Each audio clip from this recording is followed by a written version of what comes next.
Let me start with some few words here. I'm so excited for this event. I am the PI of HYR-SENSE. It has been a pleasure for me work here at ESIIL. I could have been in touch with tribal communities and learn how can we co-produce good science and in benefit of our communities. During the past 2 years, I am ESIIL Interim Analytics Director, so I work directly with Ty and Eric that are here, and also with Jean Sanovia. And we work a lot with cyber infrastructure, open source, data cubes, and remote sensing. I have been working with remote sensing for past almost 20 years, and I'm passionate by hyperspectral remote sensing. It's so amazing that we can pretty much like do a chemical analysis at landscape level and understand how our vegetation or water and our ecosystems are responding to different pressures. And I believe after this course, you are going to get passionate about hyperspectral remote sensing and thermal remote sensing as well, because definitely it's amazing the amount of information we can get from those kind of data sets. So for this training, we have partnered with NASA, with the SBG team that is the Surface Biology and Geology mission. It's a new mission of NASA when they are going to deliver hyperspectral and thermal remote sensing from satellites in the next decades. And they have some pathfinders that are new sensors that are pretty much like finding what we need in terms of science questions, what we can respond with those pathfinders, so then they can better design that mission. And with this training, our main goal is to tackle environment justice and thinking how can we respond questions regarding environment justice, actually injustice. How can we better serve communities that are suffering with climate change and what's affecting climate change, and also human pressures that are changing our ecosystems, how they are responding, the quality of our waters, and how we are seeing like invasive species, how that affecting our crops, and how can we better prepare for those climate change, for example. And there is also a little bit of like heat islands that we can discuss with thermal data. So we are going to see different case studies that can help us to better adapt to this new reality, I would say. And here at Boulder, that will be amazing. We are so excited to have you here. We are designing a workshop with different things like mappings, and we are going to have a retreat in the mountains in the last day to discuss the lessons learned, discuss data sovereignty. That's another important topic that we need to discuss about. And a very selected, our trainees were very selected to be here and do something very, I would say, thoughtful training for you all. And, but before that, we definitely are committed to give you, as this one, the first one, pre-trainings on how to work with open source tools, the cyber infrastructure that we provide for the training, and Python code. We are going to have Elsa talking more about Python in 2 weeks. That will be a optional training. And I would like to highlight as well that on our web page, we are going to have like other resource for you if you wanna, for example, learn more about remote sensing or learn more about coding. We are going to have some features that we are uploading there this week. More research, like additional research for you to dive in this topic. Thank you, Rachel. Just share with you or web page, and we are going to add this week more and more there. I'd like to remind as well for you to send us your short bio. We have there our facilitators short bio, so then we can know each other in advance, and that will help us like to see who would you like to talk with during that week here, and doing something very casual as we are trying to do. So anyways, thank you everyone for being here. This is a co-production thing. I want everyone to feel welcome, and we are doing that with so much passion, as I said, and I hope you enjoy since now up to the end of it. And we are always open to hear from you, what you think about our teaching and what you think we could improve it, and how you are feeling about the entire training process. Thank you very much. Now I'm going to pass for Thai Tuff, and yeah, enjoy it. Thank you. Thanks, Savelli. Hello, everyone. Welcome to day 1 of your training. Today, we jokingly call login day. And we all know how not very fun logging in is. This is the most frustrating and the slowest and the most boring of all the trainings. So we try to do it first so that you've completely forgotten about how boring it was before the amazing stuff starts at the in person, right? So stick with me. We're teaching you the basics. You're going to want to do all of this along with me. You're going to want to actually go and type in stuff because we want to go slow, make sure that everybody's get logged in.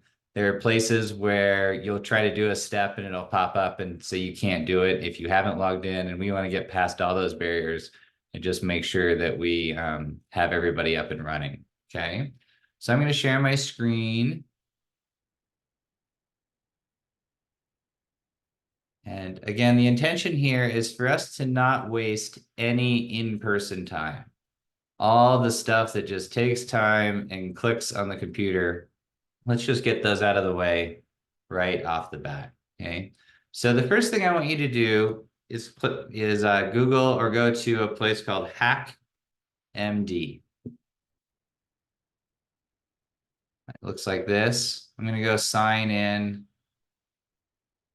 And I'm already signed in. Once you've signed in, I'm gonna put this in the chat.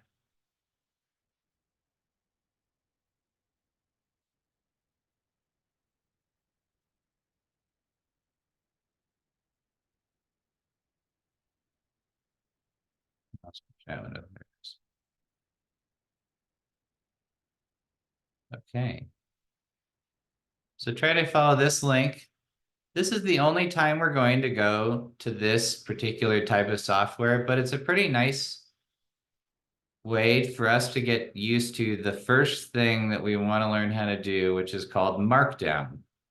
So here I am again showing you my screen, and on the left side is the Markdown code, and on the right side is how it's rendered.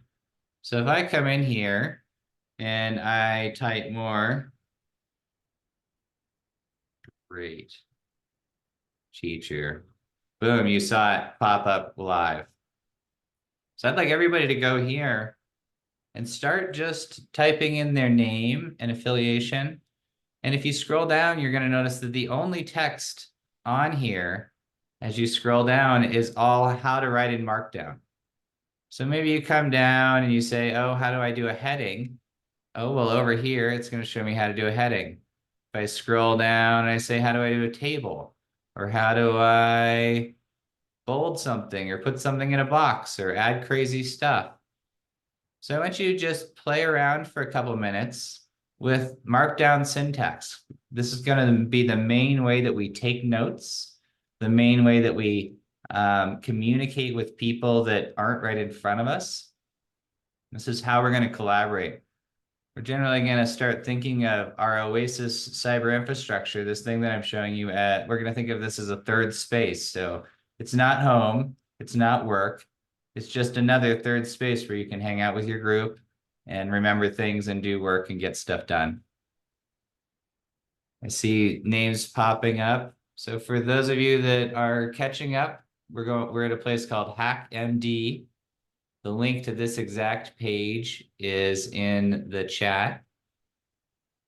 And you're going to go to the split screen version, which up here on the left says both. If I go left here, I'm just editing and I see just the edit. If I go here, I see just the full render. But the cool thing about HackMD is that they live render both sides for you at the same time. So you can experiment with bolding and italices and different spacing and try out some different stuff.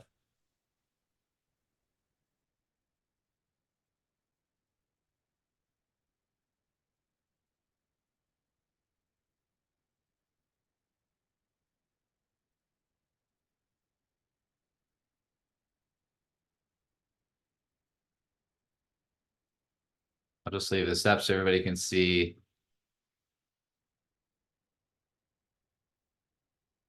Coming in.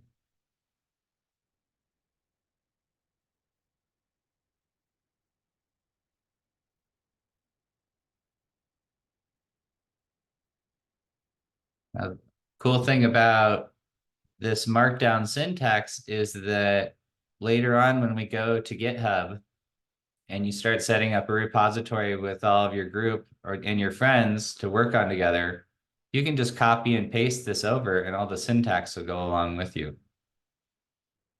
So markdown carries its syntax based on just the way you annotate it inside. Now the markdown language, markdown is the name of a language, and that type of language is actually called a markup language. So markdown is a brand of markup language. Markup languages are meant for you to just document other things. So you can stick them in your code, or you can build websites out of them, or you can render them into beautiful PDFs, or you can make them into presentations if you want slides. They allow you to just put in text and then annotate with rules for how those texts should be documented.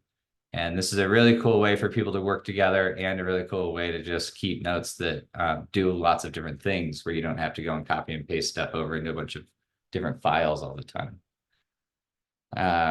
Seeing again, lots of people jumping up. Love this.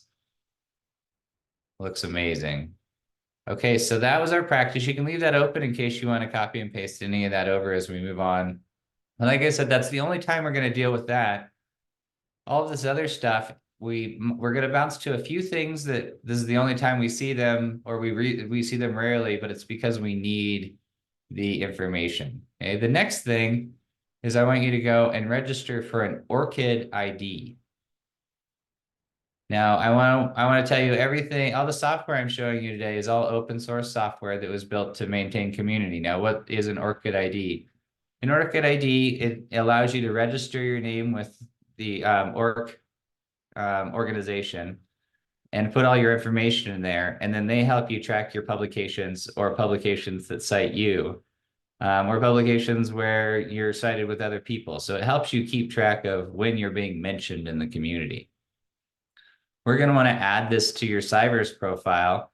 And what that does is let you, things that you do on Cyverse that you want to publish, things that you actually hit the publish button on, those things will automatically be tracked for you. And so then it's a little easier to get your CV together later when you want to pull it together. Those of you really concerned about privacy, you don't have to share your ORC ID with anybody. This should be a useful thing, not an exploitative thing. This is just giving you a number to help you track your products and make sure you know when people are citing you. Okay, so if you go to the ORC ID and go and register one of these numbers, you're seeing mine. That's a number we would like to have. And we'll come back to this later. I'm going to keep moving forward. I assume you guys are still working on that, so I'm not going to give you daunting information. You keep working on your ORCID ID. I'm just going to go get set up for the next thing. And this, you do not need to register for a Zenodo account. So that's why I'm on this, and I'm doing it while you're still working on your ORCID ID. So again, you keep working on your ORCID ID, and I'm just talking in the background about something that's less important. But for those of you that want to be multitasking, that's what's happening right now. Zenodo is a way for us to publish and get authorship credit for our GitHub contributions. So lots of what you're about to do is all on GitHub, and that GitHub is going to be where you hang out as a group and how you contribute as a group. And that GitHub repository keeps track of who contributed to it and what they contributed, and it automatically maintains an author list. So here you're looking at the website that Rachel and I just made for the Innovation Summit. And you see that based on the contributions that we made, it just automatically ordered us. So I didn't do any front-end contributions, and Rachel did all of them, but she got second author because apparently I pushed 1 or 2 more lines of code, but we didn't have to fight about that. It just automatically assigns author order based on who the contributions are. But again, this is just for the repo. This is not a paper. So everyone gets to sort out different author contributions for any publications that they want. So again, you don't need one of these. This is the ESIL account. The repos that we build will all get DOIs so that you can track them. So how do these two connect? Well, the ORCID ID and this publication will be linked because of the way we're setting everything up. So all of a sudden, when you publish the repo, boom, a new publication is going to show up on your CV. And we can automate that whole process. So it's trying to make everything easier. You don't have to set up all of this. We're just trying to get you signed up because it's sign up day. So sign up for the things, make sure you have the numbers. You don't need one for Zenodo. You do want one of these ORC IDs. Okay, so that little section was me talking in your ear about this while you were getting your ORC ID. Could I get some indication? I'm going to stop sharing real quick. Could you give me a thumbs down or a warning if you are still working on your ORCID ID and you would like a little bit more time? Give me some indication you'd like me to slow down if you'd like me to slow down. Otherwise, I'm going to go to the next thing.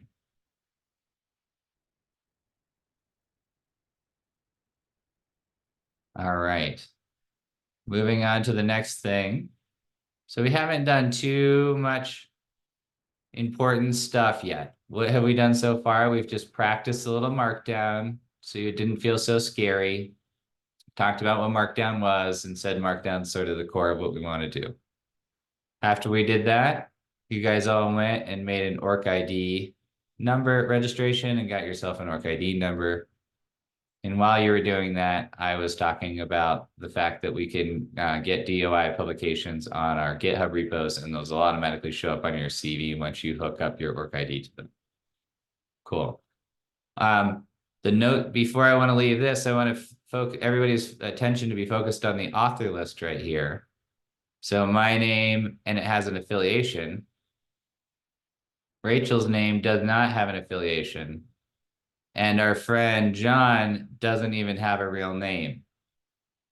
Well, again, these are done algorithmically. So what we need to do is when we go to the next step of confirming that we have a GitHub registration, I want you to go in and make sure that all of your name is cleaned up in there because it automatically gets transferred to the publication. And you want it to be as clean as possible. So now we're going to go to GitHub. And inside GitHub, make sure that you have an account. So that would mean that your picture would pop up here and you'd be able to go to it and pick different features. Okay. In your profile, you have the ability to edit your profile here and specify all kinds of things down here that you might want to add. But that's where you want to make sure, well, that's the wrong place for.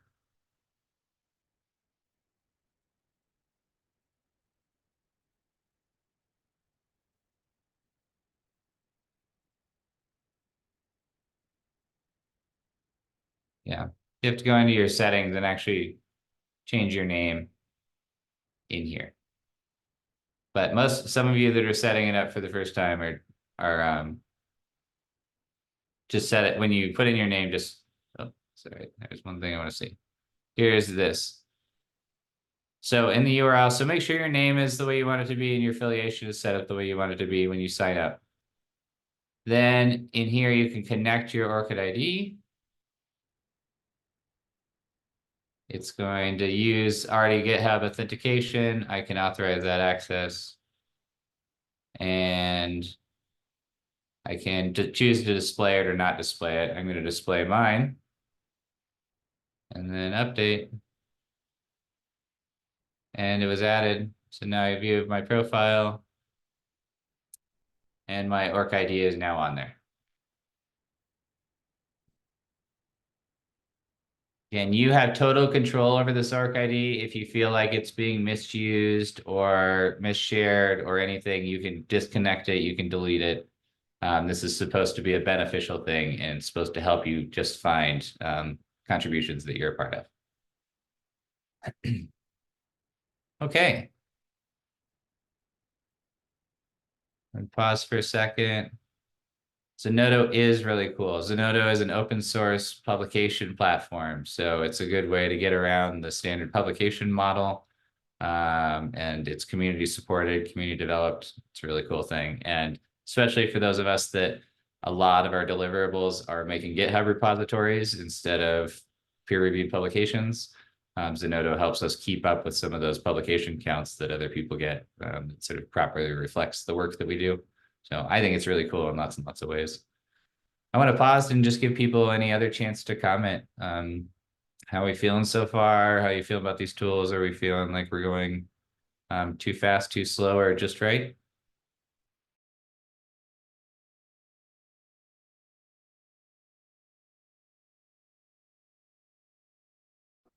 I'd say just right. All right, I'm seeing a thumbs up and a just right, so I'm going to keep on going. Just please give me a shout if that changes.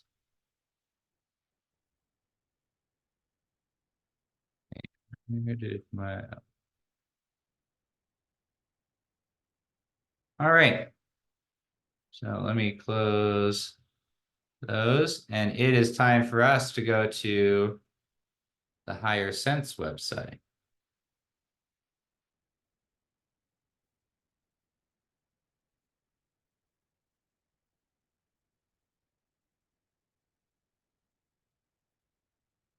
Okay, so follow that link to where I'm at. And you're going to be on the HYR-SENSE website. And today we have a couple notes for you over here. Let's just play around with it really quick. Now, if your screen is automatically adjust. So if you're skinny, you get the hamburger menu instead. If you're a little wider aspect, you get some easier clicks up here. But on the home page, we're just giving schedules, pre-event trainings. This is where we're going to reference most of the day. There's an overview telling us what we're going to do. GitHub basics, telling you sort of the basics of GitHub. You get a whole nother lesson later on just being like really dialed with GitHub. So we're just going to get you into the system today. Cyverse basics. This you're going to use a ton. We also call this the startup procedure. I would if you're gonna link anything or hot link or bookmark anything, I would do it for the Cyverse basics page. Eric Verlet, who's on this call helping us, he made this whole thing and he did a really amazing job. Okay, so now we're on here and you're gonna see this website is actually made with a repository. So we could search, we could change it from light or dark mode. We could treat it like a regular website over here, but if I click on this, it takes me to the repository that made it. And if I'm on the repository, the link right here is on the right, and that takes me back to the website. So these things are just linked. This website is built from the repository. So back here, we build this, and it gets built with a thing called GitHub Actions. So if you look at my history here, it always alternates. somebody makes an edit, it builds and deploys the page. Somebody makes an edit, it builds and deploys the page. Somebody makes an edit, it builds and deploys the page. We have set up a GitHub action to every time we make any update, it makes a branch and builds that branch into a website. You make another edit, it makes a branch and builds that branch into another website, and you see that over and over again. This also means that there's a little bit of a delay when you're ready for your website to pop up, right? You're going to make an edit, and if you go to this Actions tab right here, you'll see this still thinking, and just wait until it hits green, and then you can go back and look at it. Now, if I'm in the repo, notice up here at the top, that is the hot link back to home. So you could go to the whole the whole ESIL organization. You don't want to do that. You just want to click this up here. That takes you back to the home of the repo. Click here, and that takes you to the website. And then what happens when we're ready to edit this website? Well, let's go to the facilitator one. That might be more fun to edit. If I hit this over here, see that little pencil? You hit that pencil, it brings up the page in the repo with the markdown in it. And you notice that this whole page is just built out of markdown. So we have the first entry is formatted like a table, with inside one of those table squares is the name of a person and a link to their picture, and then some descriptions of them. If I make an edit here that says like test edit, commit changes, now I can commit to the main branch. Elsa's going to go over branching, and so you'll go over this in a couple of weeks. But right now we can just do this to the main. You can make a comment on what it is, and then I commit changes. And it has now added that to the page. Now notice first there is one rendering here, this preview rendering. This is raw markdown rendering, and it can sometimes have some things that the final page will not have, and it will be missing some things that the final page will have. Why is this? Well, in Markdown, you're writing little bits of code with that annotation, and things that could be interpreted different ways. It's important to notice, well, first we go to actions and watch it be built. But then when we actually go to the web page, it might look slightly different. There aren't a ton of cases where that'll happen. One of them is, I'm telling you this because sometimes things feel like they're not working properly when you're trying to render the website, and that can feel frustrating. If you're feeling frustrated by things not rendering properly on the website, chat with us a little bit, because it's probably just a problem between those two rendering types. I won't go into any more detail on that because it doesn't really matter. The key thing I want you to know here is this edit button. So when we build one of these for you and you're managing your own website to report out your own science, most of the time you're going to just go to the website that you want to be editing, hit the edit button, it'll take you to that page, and you go edit. All right.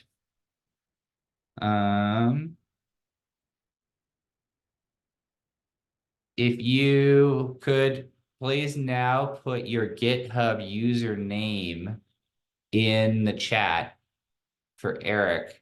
Eric needs to make a list to give everybody permissions, the GitHub permissions, to build the next thing that we need to build.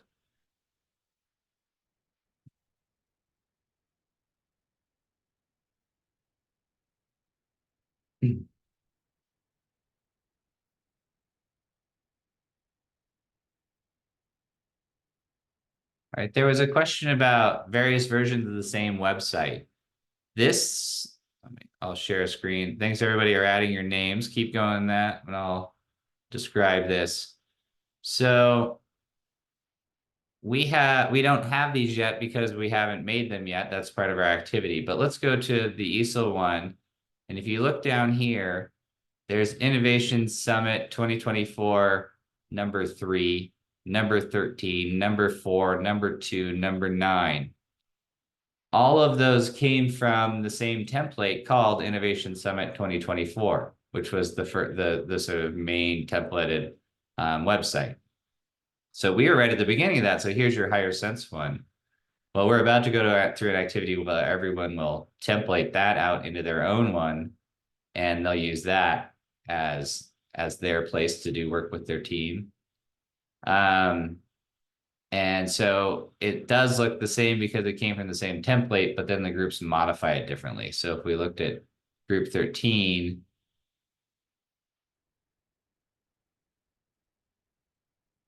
they changed this front page to be a report back on the work that they did through the whole project. So now it's different. So it started as the exact same website, and now as the group goes on, they use this as a way of putting up all of their deliverables and sharing them with everybody.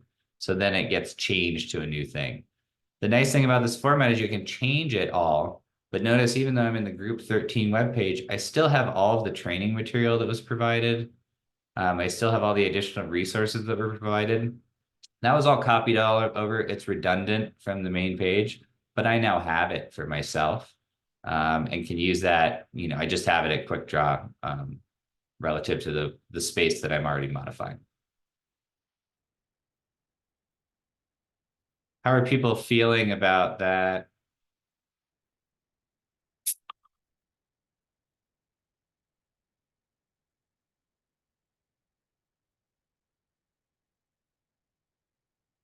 All right, I'm still sensing thumbs up. It is sort of a lot of once. That's why I'm just trying to make sure everybody's caught up. Don't want to get left behind and feel like it's a lot.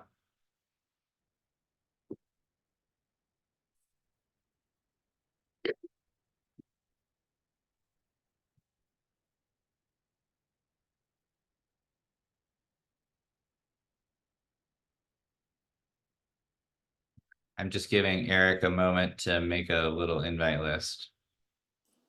Okay, he says everyone should have received an invite. So you might need to go to your email, or you might need to go onto your GitHub account and accept the invite to the HYR-SENSE repository.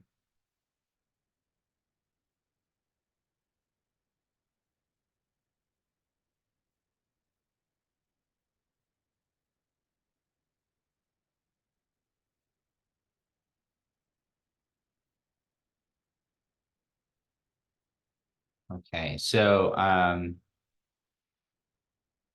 what have we done so far? We did our introductions into the concept, and we have gotten a couple ID numbers and set up some accounts, and we should be now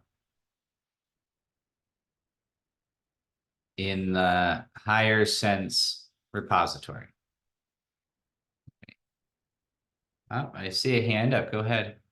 Hi, I just had a quick question. I'm trying to find the email in the GitHub. I just found it, but I don't have an email in there, and I was wondering where to verify my username at.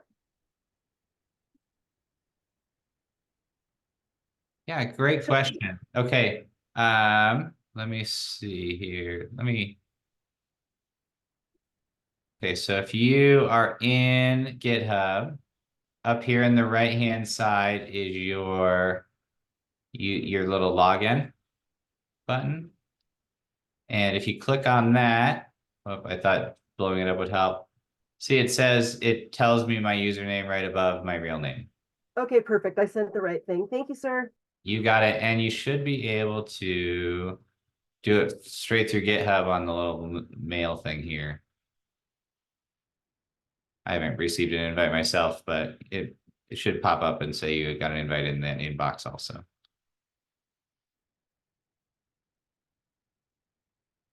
Okay, everybody feeling good?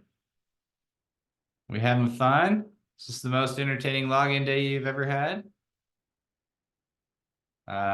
Okay. It sort of is, just because there's a lot of new information. It's really cool. Okay, sweet. Great news. Great news. Okay. Let me share my screen again. All right, here we are again in the HYR-SENSE repo. Ooh, and I didn't make this a template. Hold on a second.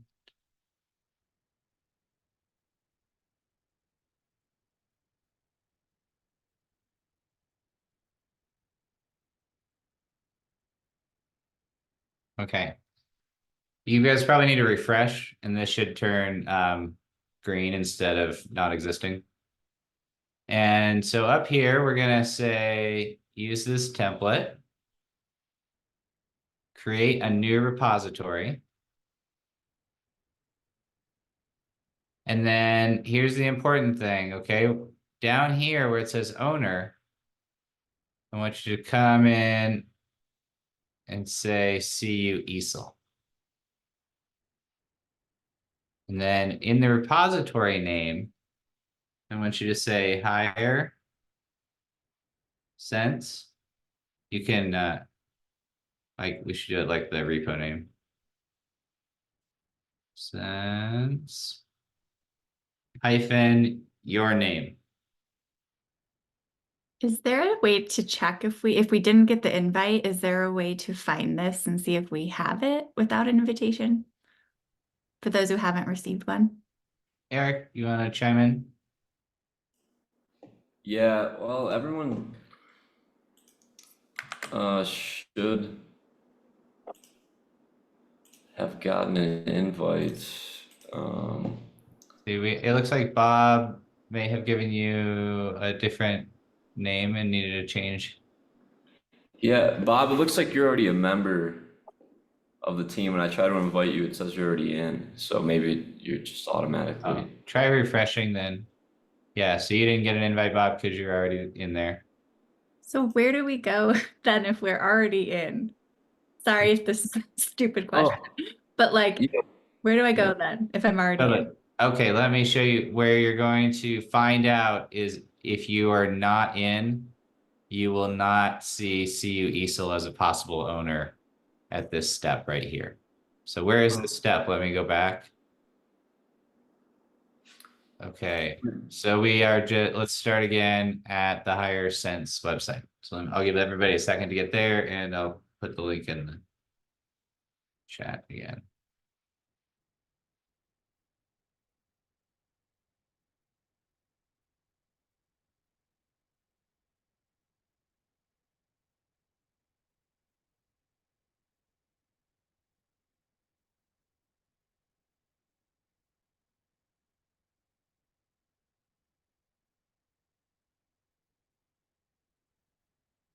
Okay, so here we are. Just to remind ourselves, we could go to the website by clicking this guy, but we're in the GitHub view of the repository, not the website view. Okay, now. So I'm not, Go I'm ahead. sorry, I'm not seeing my, or that icon, use the template. Try hitting refresh.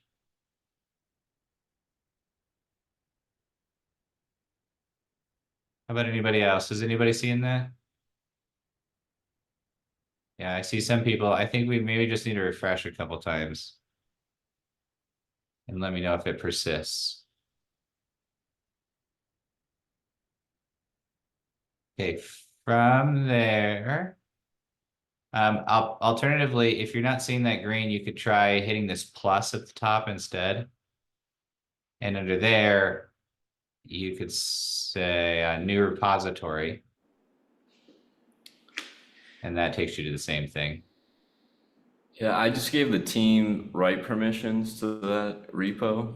So if you weren't seeing it before, try to refresh it.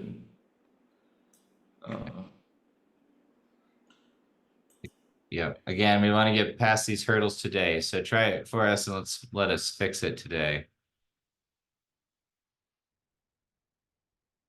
I'll be back here.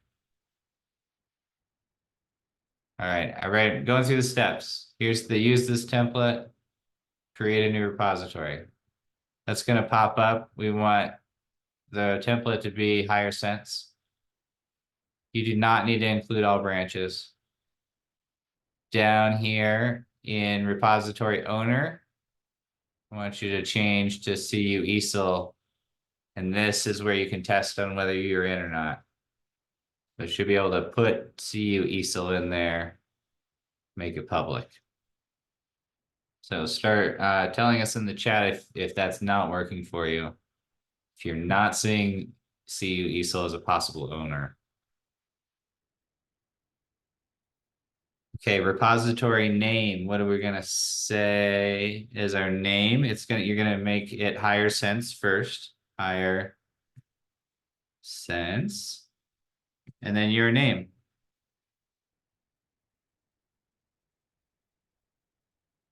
We don't need a description right here. And you can recreate that repository.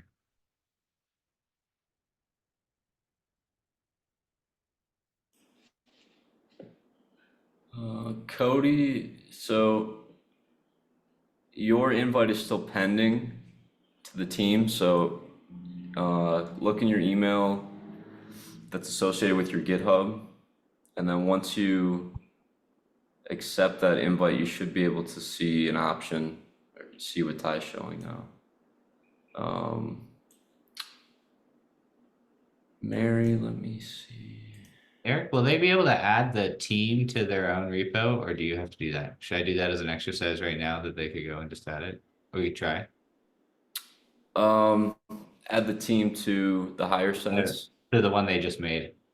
Oh, Do they have permissions to add the team to that new repo that they made, do you think? yeah, because it's owned by No. CU ESIL org. Yeah. Okay, let's try it. Okay. All right, everybody. So anybody else? Sorry, Eric, to interrupt. Anybody else on the list that you need to take care of? I have a quick question. Go So ahead. I see the option of public and private. Is it important to make sure you click public at the bottom? Yeah, we want it to be public right now because that makes it easier to publish. If Okay, you're I just worried had to about, switch mine, yeah, so I wanted to yeah, make sure exactly. it was Yes, public. thank you. Switch it to public. That's where we want to start. If you start working with sensitive data or things that you want private, you can switch it to private. Let's just start with the public for now because it makes our life a little easier. Okay, so let's go. I'm gonna go up here at the top, right? I could go hit this and it'll take me back to the repo I'm at. Or I can go to this one, it'll take me to the ESIL group. And I come down here and whoa, look at that. All of the repos that everybody made. Okay, so first let me look at the HYR-SENSE one. It has all of these folders. And then if I go back and I look at this one, it has all of the exact same folders. But when I try to go to the website over here, it doesn't exist. Why in the world is that? Well, let's start. I'm going to go back to mine, so I'm editing mine instead of somebody else's. But I want you to go to your repo right now and walk through a few things with me to get it set up a little bit, okay? First, let's go up to settings and collaborators. You're going to have to log in with whatever your authentication is. Mine is a fingerprint.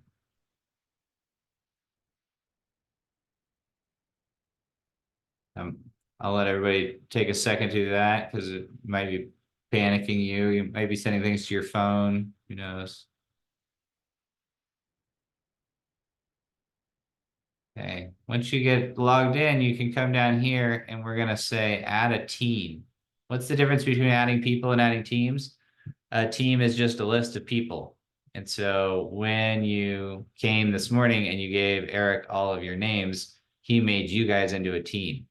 So we're just going to add everybody to this team. What's the team called, Eric? HYR-SENSE? Yep, yep, that second one there, all under. This one. Yep. Okay, so everybody, I'll pause right here. So I had to type in H to pull up the possible teams. And you see this one, the HYR-SENSE 2024. And this again was just a list of GitHub usernames that Eric made as you were sending them just a little bit ago in the chat. So if you click on that, you can now choose what you would like them to be able to do to this. Let's give them read and write permission. but they can't maintain, so they can't do everything. They can't delete the thing. And you can add that.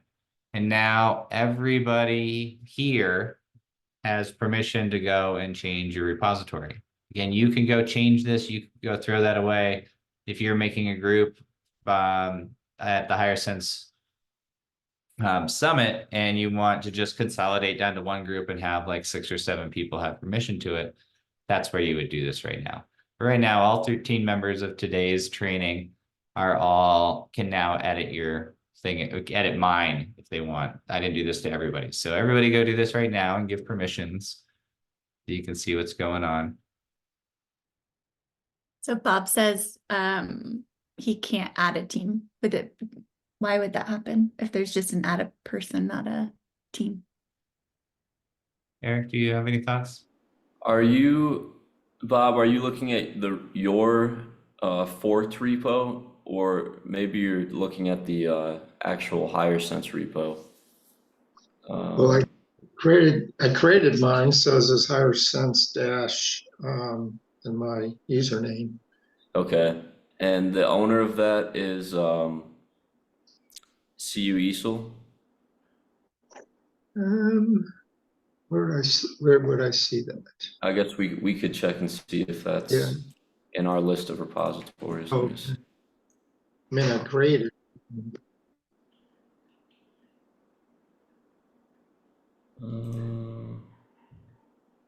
I don't see. It's possible that you made yourself the owner instead of CU ESIIL, because I don't see it in our list of repos. Or is it private by any chance? I would still be able to see it. I think you made yourself the owner, so it's just going to be a little bit different. You probably don't have teams. Can I change that?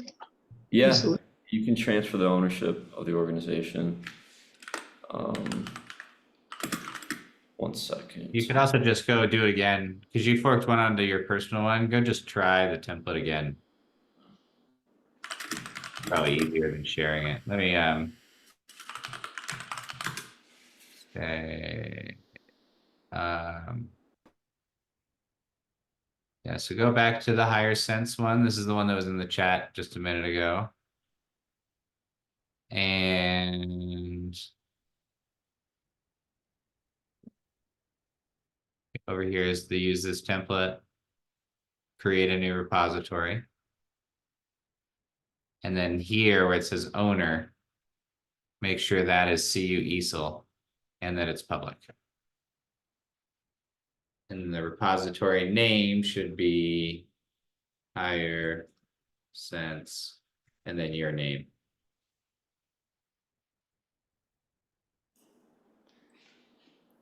Really quick, it looks like we still have 3 invitations that are outstanding, so you won't be able to do these things or have permissions to do these things that Ty is talking about until those invitations are accepted. So if you don't see them, okay. Sorry.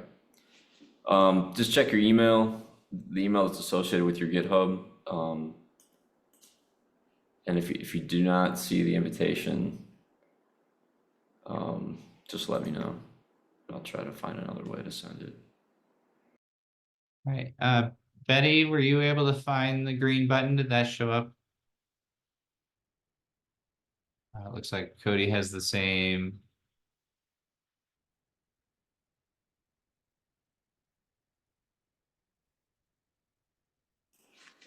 Do they need a higher permission level, do you think? Let me see if Cody's. Okay.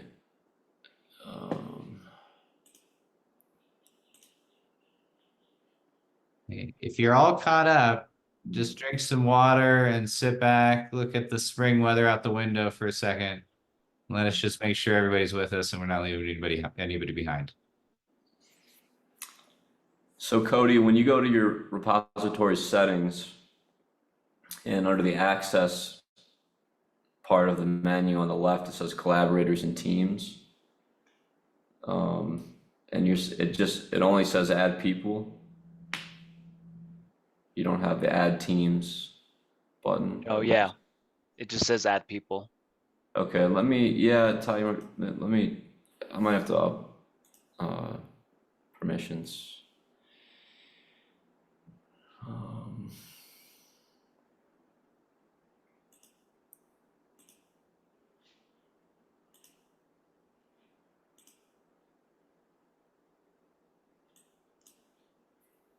Jason's reminding everyone that staying hydrated while coding is very important.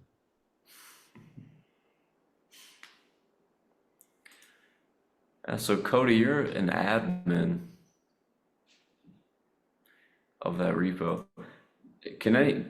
Is anybody able to see the ad? Has anyone successfully added the team, or can anyone else see the add teams button?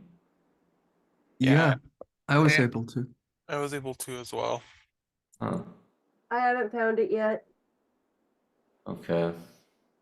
Did you try refreshing? I know it seems silly. Try just refreshing a couple of times and make sure everything's caught up.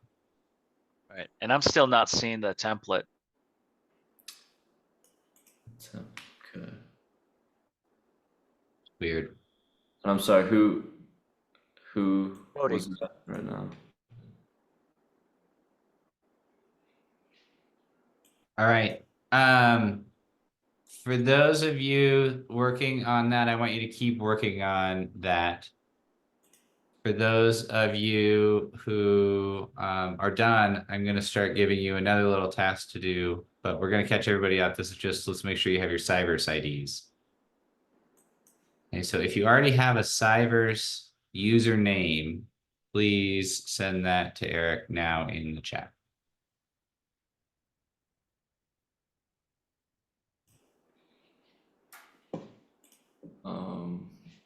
Betty, do you see your invitation? It looks like it's still outstanding. That's why you're not seeing the template. So you'll have to accept that first before you'll be able to see the template.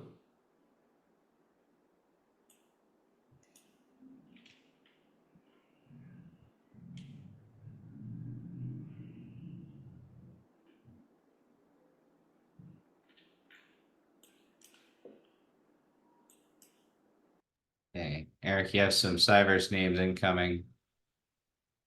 If you don't have a Cyverse name yet, that's okay. We'll do that. We'll confirm that in just a second. This is just for people that already have it. You just send them in already and make sure we got it.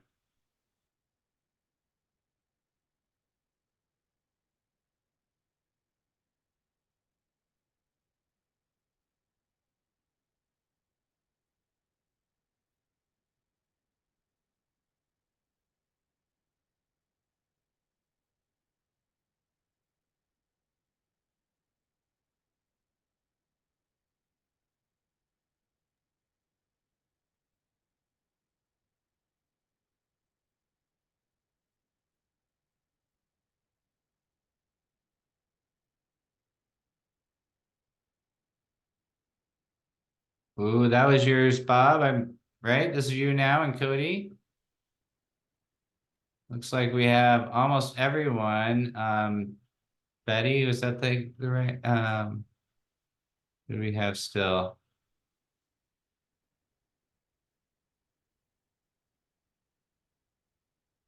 I couldn't find, where do we click to get the, to set the group access again? Yeah. So in ESIL, first you go down to your repo. So I'm going to go down to mine with my name on it. Now that I'm confirmed inside of mine, now this is so confusing about GitHub. There are so many places where it says settings. But we want this one. So we're in the main page and this settings right here. And the very first setting right here on the left is called collaborators and teams. When I click on that, it shows manage access. And the two green buttons will be right in the middle until you've added something and they move up here. So you could add people or add teams. When you're ready to add a team, if you just put in an H, it should pop up the options and you are part of this HYR-SENSE 24 team, and you can just add that, and then everybody has access to your repo.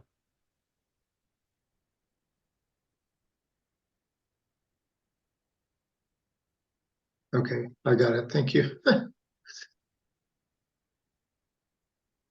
Cool.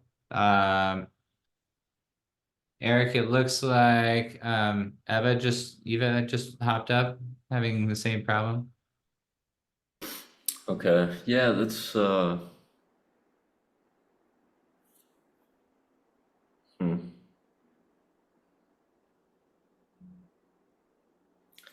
it's very weird that some users are seeing it and others aren't. Yeah. I'm worried that it's just a delay. So how about we move to the next thing? Just leave that who has access, because you have access at least. And let's just start doing some of the other stuff. Okay, so go back to the home page of your website. And right down here under releases, I want you to say create a new release. And then up here in tags, none of them exist. You're just making the very first one. So I like the 1.0.0, but you can do whatever your version number is. You just have to make up a version number. And then say create new tag on publish. Next, release title. This is like the name of the thing. If you were Mac, you would call this Mavericks or Sierra or something. You can call this something fancy or version 1. And then down here, set as pre-release. And publish that release.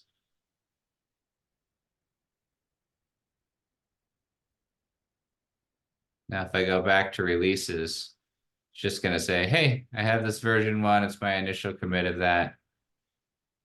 Now, what have I done here?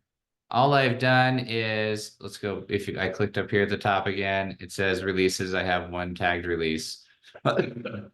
This makes your repo visible to Zenodo. So now we have the ability to go to Zenodo and tell it to publish this thing, and you'll get that DOI that we were talking about. We're not going to do that right this second, but you've now turned on the ability for Zenodo to see your repo. And so you notice you have a lot of control here. Like we start and you can make a repo private and nobody sees anything. A lot of the things we're learning right now is how do we be open? How do we show everybody what we're seeing? We still have control over it. We still have a license on this thing. We're just trying to do open science and show everybody what's going on. Okay, now the fun part. So we don't have a website yet, even though the template did have a website. Well, the problem is they're both trying to use the same web page. So the first thing we have to do is just realize that the website is built from pretty much one document called this mkdocs YAML. That is the directions for everything on how to build the website. And then everything on the website, all of the content is in one docs folder. So we have the docs folder here, all of the website is in there. And we control the whole website with this folder here. So we're going to open up this mkdocs YAML. You're going to use this a lot at the beginning, and then you won't use it very much anymore. You sort of like build your website and organize your website using this thing. And then once you're generally happy with it, you're just adding content into that docs folder. But in here, the things that we need to change are right here at the top where this website already exists for the HYR-SENSE repo. We made a copy of that. We're now competing. We're not allowed to take those same names. So ours just airs out and doesn't get published. Okay, so first we want to just change, we want to edit this thing. So over here, that same pencil, we're going to hit that. Now we're just in the repo version of the page. You would also have the website version of the page that has the same edit. The edit button all takes you back to this same page. Hit edit. I see somebody was resetting a Cyverse password. That's perfect. We'll get to the Cyverse in a minute. We gave you a little head start just in case anybody had any problems. So just wait for that password reset to come through and work on that. And by the time we get there, you'll probably be good to go. That was based on a comment in chat. Okay, so back to this document. I hit the edit. It brought up this edit. Commit changes has not turned green yet because I haven't made any changes, but I'm going to go through here and say, this one's my version. It's not the central resource. It's now Ty's version. Now I cannot do apostrophe. It does not like that. I can just do Ty resource. Who's the site author here? I could put my name now. What's the site URL? This is the thing where I need to change it. I need to add my name to the end of this so it's not competing. The repository, a lot of these already have names, so you already have a repo for your repository. You can get that by clicking up here and copying it. It just has a little too much information in it, so we have to delete. So I just copied and pasted from the top, and I'm gonna delete this edit part because we don't need that part.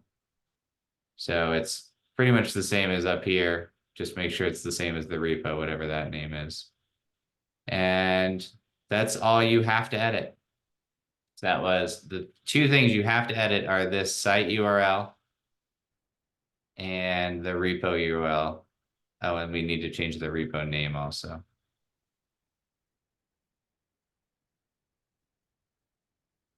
But that was just my name at the end of it, I guess. Okay, so I've done those and I commit changes. Commit to the branch, it has a note, I just hit the green button. Change has been committed. See up here, right here is all of the commits. So you see the one that the change I just made. If I look at the history, I can see there was the initial commit and the change that I just made. Going back to the main site. Here we are again. Okay, not quite there, we're close. We put the instructions in, so the website has been fixed with the instructions. We now have to go turn on the website function. So again, in these settings right here, these ones, turn on the website function, go down here to a thing called pages on the left. And you're going to come down and deploy.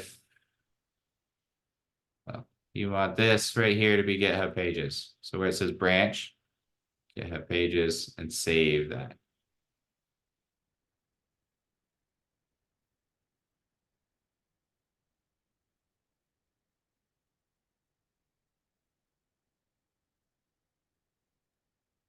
Hi, Ty, can you back up and do the MK docs with me so that I can get the right code in there? Oh, yes, for sure. Okay. So there was a question too about the commit. So generally, yes. Okay, I'm going to go to the MK docs in just a second because that's going to be the slower. Let me so Alex, your question about the render. In here, in docs, I have this index. This is the front page. This is called the preview render. This one is going to show up immediately as soon as you hit commit. You could scroll down and see the preview render immediately. From that preview render, the actions need to still build the page. And that won't, the edits won't take effect on the website until that page has been deployed. So we made the edits of the MK docs, and then the thing I just did after that was turn on the website, and so it just did its very first build. So we now actually have a website, and so now edits will have taken effect on the page. Now let me go back to the MK docs because I'm guessing lots of people got left behind here because it is the hardest part so far. Okay, so I'm in my repo, and from my repo, let me start at the beginning so we're all on the same page. From your private repo, the one with your name on it, go down to the MK docs. Inside the MK docs, we're gonna go over here to the right where we see this edit this file pencil. Whoops, sorry, too excited. Hit the edit the file pencil and it takes me into edit mode. Now I'm into edit mode and I just need to change the top couple lines. And most of it is just by adding my name to the end because that's all we did to get the repo name. So first, the site name, just add your name. Site description, don't need to edit. I put my name in here just for cute. Site author, don't need to edit if you don't want to, but you can put your name there. Site URL, just add your name to the end. Repository name, you want it to match whatever's up here, which again should just be HYR-SENSE, and you should just have to add your name. I'm trying to be consistent to make it all the same. The repo URL, we need that to match the URL of your repo. So that might be the hardest one. You can get that from up here, but see I had edit main MK docs, like the whole path to the little file that we're in right now. We don't need all of that, but it does have the URL here if you wanted to go just to the end of your name. Or probably it's just adding your name to the end is probably all that is actually getting modified. So those are the things we need to edit. We need the site URL, the repo URL, and the repo name to be changed. The rest of it is all optional to change. Once you have changed that, this green button will turn green and you commit the changes and you have changed, you've fixed that main directions change page. And then that should start re-rendering stuff. Sorry. But we haven't actually, we can't see our renders quite yet. So let me stop, take a breath, see if that got everybody caught up or if we still need to work a little bit.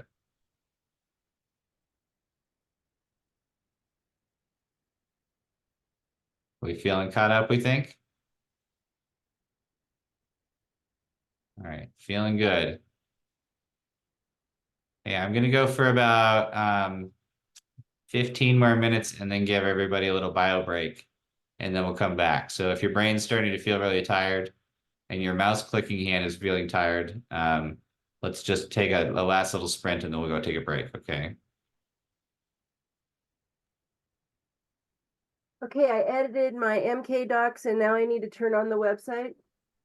Great, perfect. Okay, so for turning on the website, we're now gonna go to the settings. Right here, that settings. And then over here on the left, there is a tab called Pages. And when I click on that Pages, it takes me to this page. From this page, in the center, there is a place called Branch. And we want to choose the one called GH Pages. That's GitHub Pages website. Well, it's like a GitHub Pages is the website template thing. And then you'll save. You have to hit save right here. And then you should be all caught up.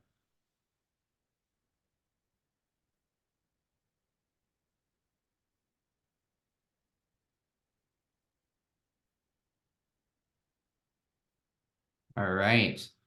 If we go back to our home of our repo home, I'm gonna come over here and you see this little setting over here. Boop, boop, boop, boop.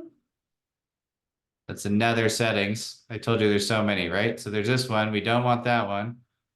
We want this one right here on the right.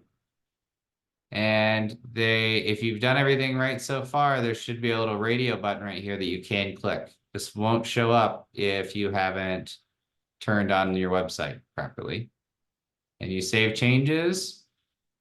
And voila, you should have a link to your website. And I can click on that and it takes me to the TyTough version of the website. This is where we want everybody to get before we take a break. So if you are there and your website has popped up, go take it's time to take a break. If you are still working on it, just hang out with us for a couple minutes and make sure you're fixed up. All right. Now let's be back here at 12:30. So we're gonna take a 17-minute break. That's longer than normal, but I just want to give people a chance to work on stuff too while they're gone. So 12:30, meet back here. Otherwise, feel free to turn your thing off and go do a bio break or take a little walk or whatever. Okay, we need to repeat the last action. Okay, so go back to the repo using this link. Now I'm back at my repo. I can see this because I turned on that. So if you've already turned on your website, you go to this setting right here. This one without the settings label. And if I click on that and you've done everything right, there should be a radio button right here that you can click. Click to turn that on, hit save, and the link should pop up for you. If this link appears, you can hit that link and it should take you to your new website.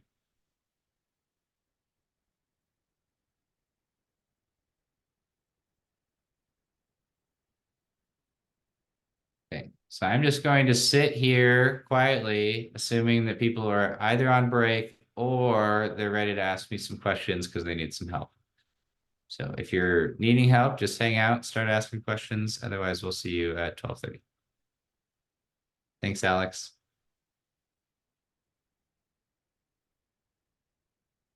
Hi, Ty, I need some help.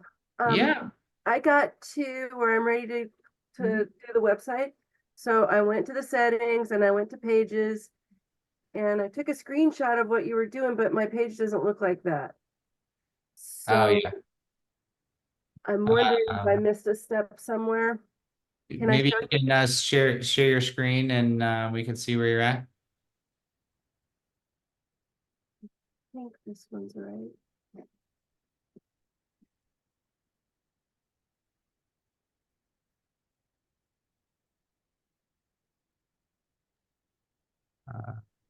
That's not right. Hang on. No worries. Go back to your main. I see you have a slightly different name. Can you go back to your repo? To Just my, using the top link there, the bold where it says IB1 bold. oh, I just hit the wrong button. Sorry. No worries. No worries. You're fine. Okay, so let's go back to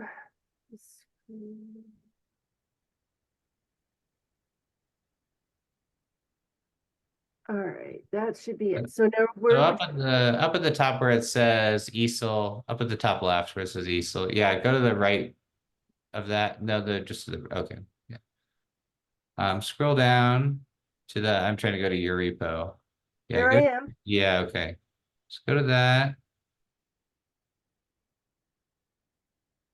Okay, from the HYR-SENSE. Okay, I was just making sure that we got the template properly. Okay, go back to MK Docs. On the bottom. So I hope I did that right with IB1 bolt, and I Okay, fine. did. That would be. Did I do this right here?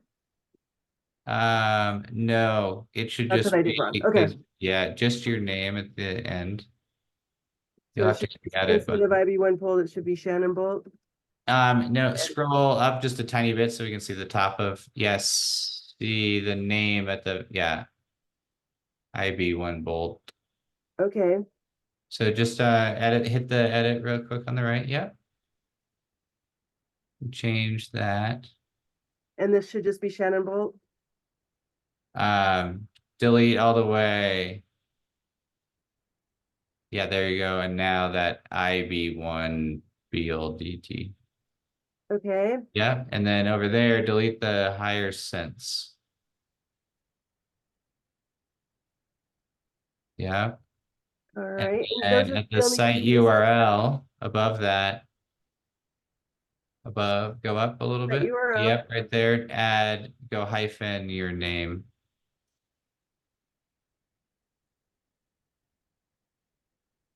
There you Let's go. do it. I think try committing those. Let's see if that helps.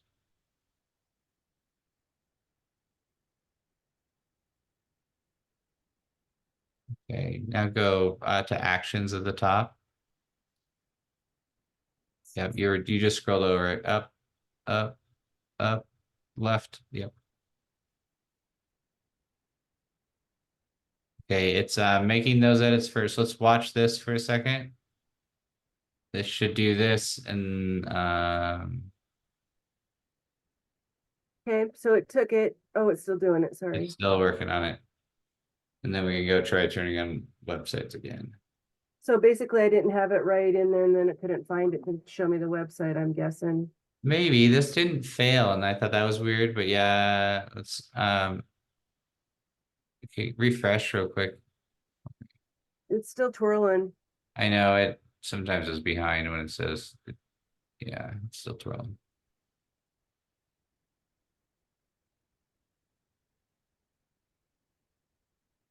Okay, Okay, go back to the repo or the settings. Yeah, now go to settings. and then pages, Yeah, and then, oh, yay, it has different things now. Okay, yeah. Well, I don't see it still though. Eric, are you here? Yeah, Yeah, go it to is. the source drop down where it says GitHub Actions. Oh, This to part- no, to the under build and deployment there in the settings, okay, and then do deploy from a branch. okay, Oh, okay, there you go. And then There it is. you can change branch on the left from main. Let's change that to GH. Yeah. okay, And once you save that, another action should start. So if you go back to the Actions tab, you should see, yep, pages build and deployment. yay. That's gonna, yep. Once that's done, you'll be able to go to your settings from the main code page and add your URL. So just give that a couple minutes. And then the settings is gonna be the little sprocket, not those drop-down settings, right? Yeah, go to code, go to the code Okay. tab. And then, Can I go there now? yep. Oh, good, that just finished. So now you can go Okay, code and then the little gear to the right of about right there. And then you click the use your GitHub pages website button, save changes. Yep, you can save changes there. And then you can click on. there's my URL. Thank you. Hey, Eric. Hey, Hey, this is Cody. So I'm finally, well, yeah, the template stuff never came up.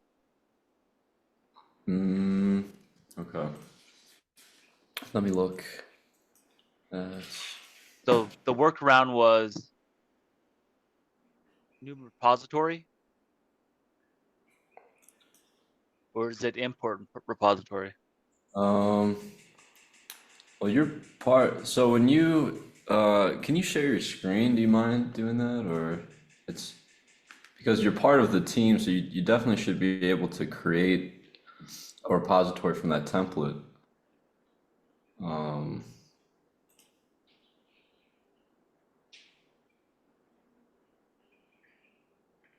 Okay. So if you, yeah, okay. So you have the template.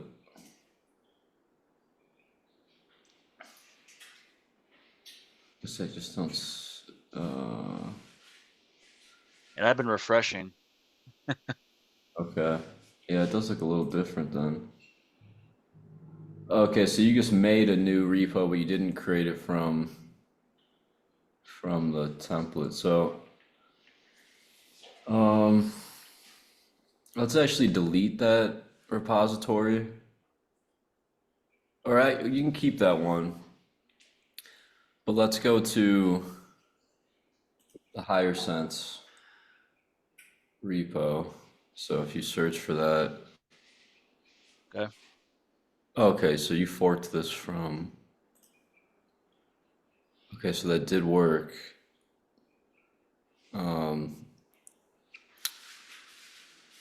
So if you go to settings there, that repo, let's first just change the repository name, just put another hyphen, and just put your name there. or your username or. Okay, cool. So let's rename that. And then if you go back to settings, It's on his account instead of the ESIL account. yeah, let's see if we can change the ownership here. So if you go to settings there, scroll all the way to the bottom, danger zone, transfer ownership. So if you press the transfer ownership button, choose so if you go to choose an owner, maybe you should see CU ESIL. Yeah, cool. Okay.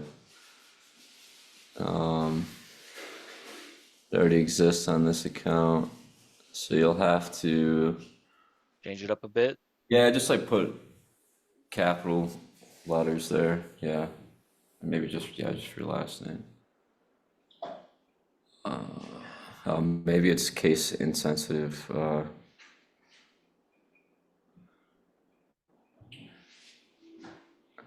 Okay, cool. Yeah. So just do.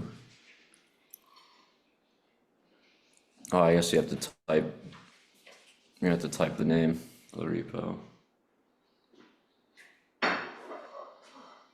Starting from HYR-SENSE. Yeah, you can probably copy and paste that whole thing. So it says type, just that part, copy and paste it in there. And then, yep, and just do I understand, transfer this. Cool.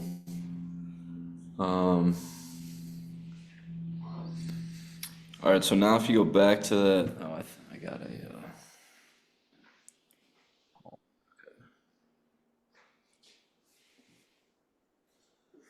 cool, yep. So if you go there, you can,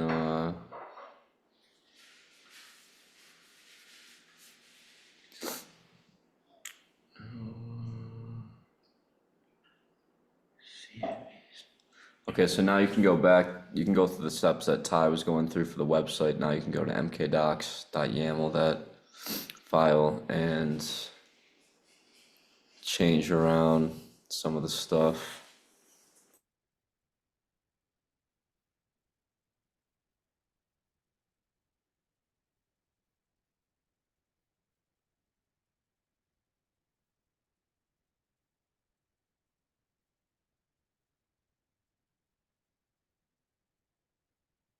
And do I have to put the apostrophe in there? Oh, Or is it yeah, that's fine. You can put the, like that? yeah, just put HYR-SENSE in all caps before, so HYR-SENSE hyphen. The same as the bold at the top. See at the very top where it says ESIL/HYR-SENSE Codiodale. You want it to just match that. Okay. The repo name is that. What else am I You can changing? copy that. Yeah, the repo name you can copy from the URL at the top. Or the URL. Yeah, there you go. Or the yep, you got it. And then the repo URL you can copy from the path. It's pretty much the exact same thing. Yeah. There you go. Okay. Is there any other Yeah, changes? I think you're good to go. Oh, the site URL up above. Yeah, that you need to add your name to the back of that too. With the HYR-SENSE or HYR-SENSE? Yeah, yeah, exactly. You can copy. Yeah, exactly. Copy and paste. Perfect. You should be good. Commit.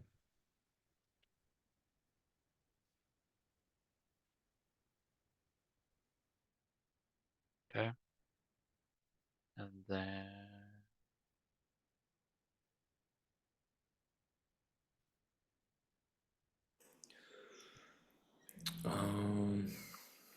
It looks like am I caught up?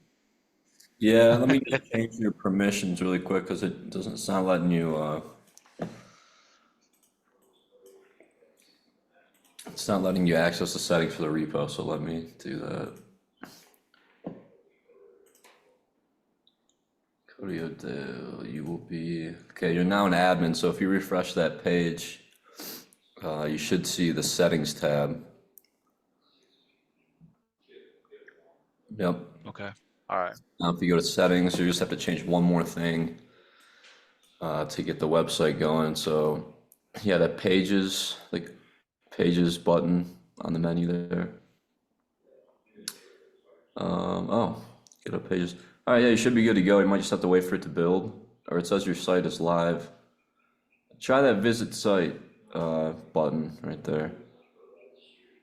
I'm trying to see. I think that's right. Yeah, he just didn't change the workshop name in the MK doc, so it looks like it's the same. Oh, okay. Cool. Yeah, now you can. Yeah, you're good to go. All right. Sounds good. Yeah, nice. So I'm completely at step one here. I don't know if my repo is set up correctly. When I look at the list of repositories, and I see there's actually a few like mine don't have most of them have a Jupyter notebook, MIT, like a bunch of stuff listed there, and mine doesn't. And when I click on it, where do I go from there? I don't see any. Yeah, so let me send you to a breakout room with Eric real quick. Okay, great. And we are just going to play around on the website. So you're not going to miss any moving forward. We're just going to play around a little bit. But Eric, do you mind pulling him out to a breakout room and getting him up to speed? Yeah.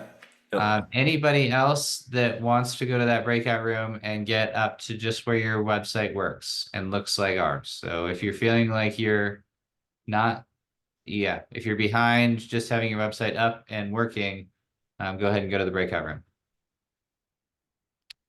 Otherwise, we're going to go and just play around for a little bit. Just give them a little chance to get caught up. Okay. Here we are at my website.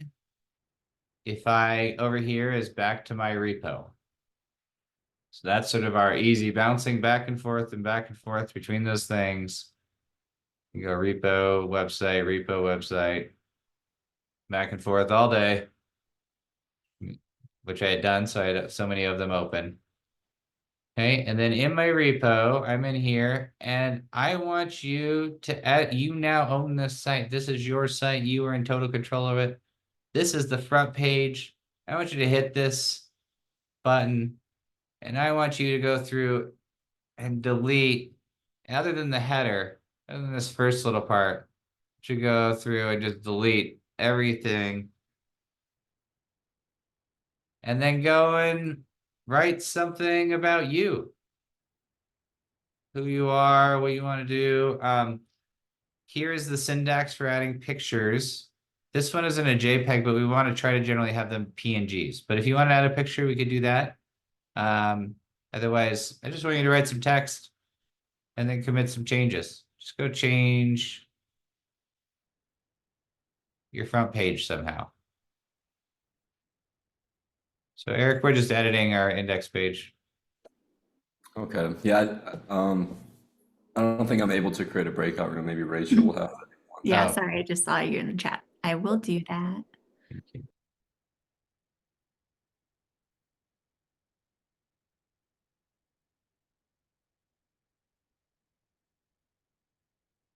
All right, I have a question about adding a photo. Let's go and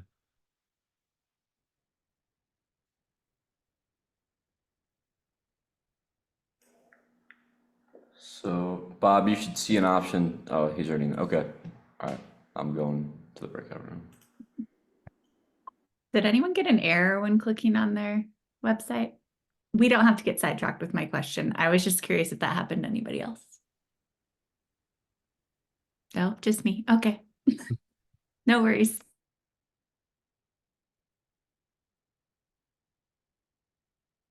okay. Let me share my screen and we'll talk about adding photos. Okay, so first, when you add a photo, make sure that you own that photo. So you could own that like you took it yourself, or you could own that because you get it from an open source place. So what I have gone to is the Creative Commons and typed in computer. And so these are all pictures that I'm allowed to use. All right, so doesn't matter which one of these I pick. I just want you to just think about making sure that you own the image that you're trying to put up there, or at least have rights to that image. All right, now the first thing we're gonna have to do is get that image into your GitHub.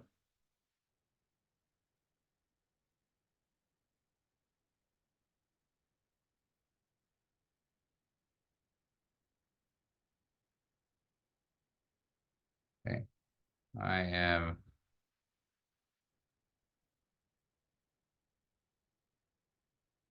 going to show you. So Creative Commons is one. Another place that I like to go is Unsplash.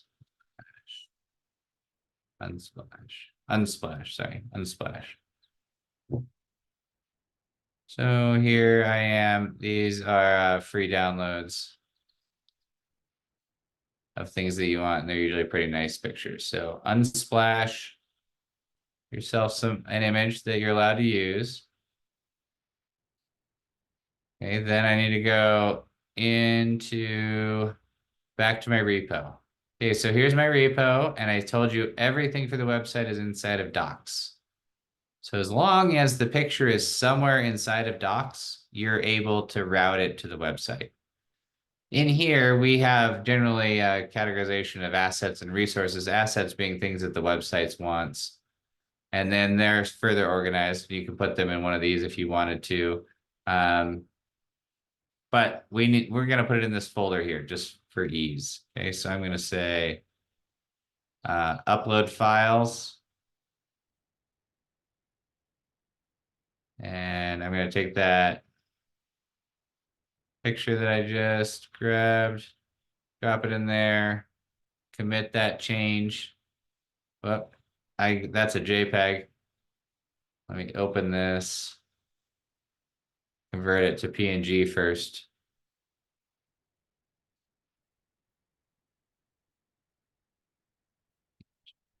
Give it a name. Okay, so now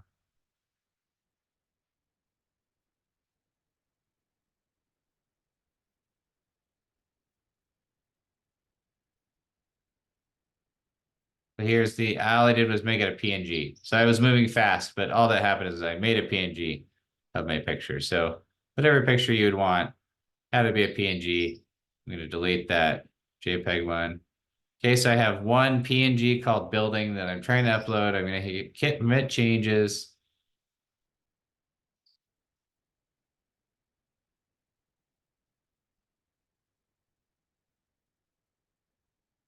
And now if I look in Docs, look in assets, there is now a building PNG called buildings, but it doesn't want to, it can't show me. Cool. Well, that was easy enough. Now, how do I add it? Well, I'm back at my index page. This is again my website. Editing. And here is the syntax. It's a little weird. First, an exclamation point that tells it that you're about to give it a picture.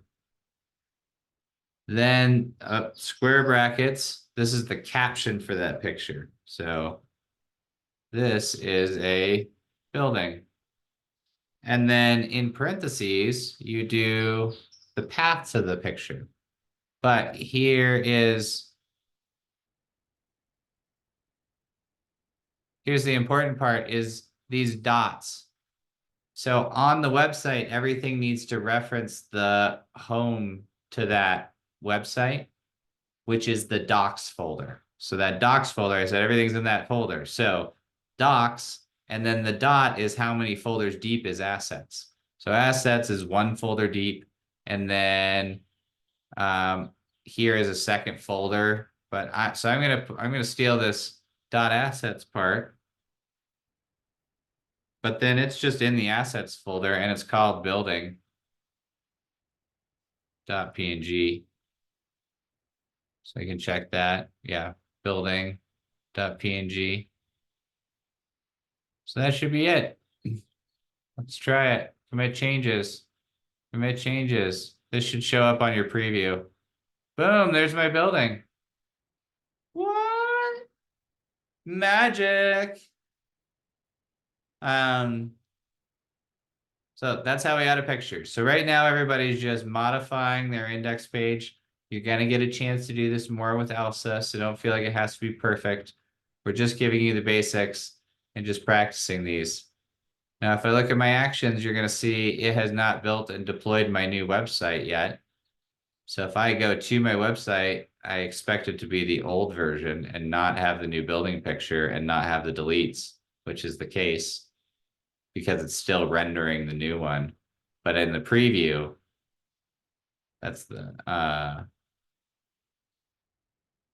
preview, and here, the index page, it shows the building.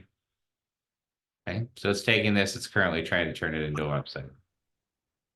Also, I noticed when I clicked on the photo, I can copy the path from there. Okay, with the dots. Not with the dots though. Yeah, the dot part is the weird part. You can, yeah, like don't give it a web path. Because it won't work very well with the website. So if you like go to the internet and it has like just a hyperlink to that picture, that won't work very well. It can't render from that. You have to actually get the picture yourself and put it on your own hub. Yeah, And- uploaded it and then I copied the path from the asset page where it was uploaded, but then I just changed the docs to a period. Perfect. Yep, Yeah. sounds perfect. Yep, exactly. That's totally right. This infuriates a lot of people because the preview one will work without the dots, but the final one will not.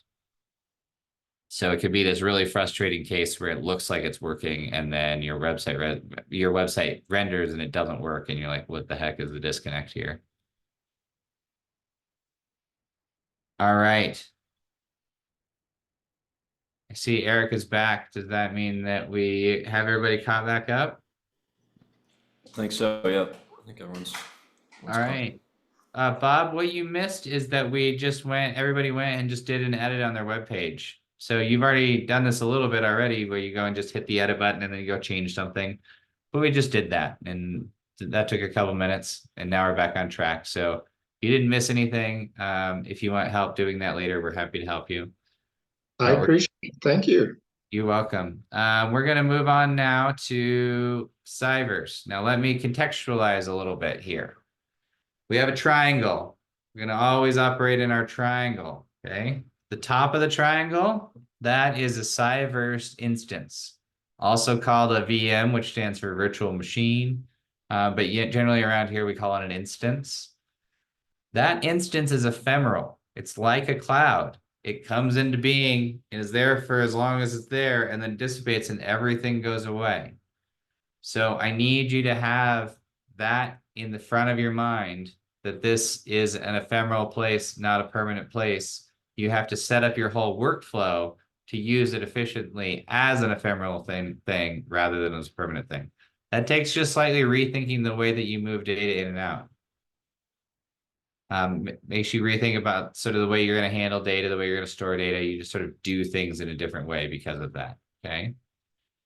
So we have ephemeral instance, that's the cloud. The second pillar is GitHub. This is where you've learned already for the last hour and a half. It's just the GitHub part. GitHub and Markdown go together to be a lot of things. They are where you store and share your code.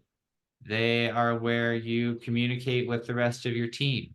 They are where you make a web page to communicate your results. They are a way of organizing your entire project. So think and the GitHub does not go away. So it is effectively your hard drive for the cloud.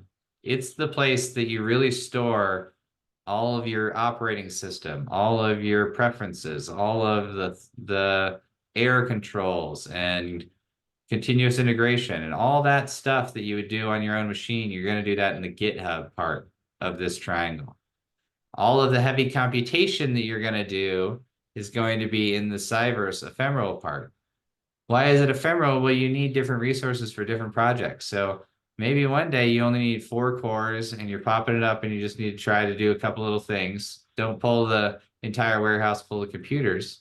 But then when you do a really heavy lift, when you need to do a really heavy lift, go get a lot more computers. So you just get as many computers, as big of a computer as you need for the thing you're doing. But that's not the same all the time. The third part of that triangle is called the data store. And this is your persistent big storage. Now, so GitHub lets you move up to 100 megs.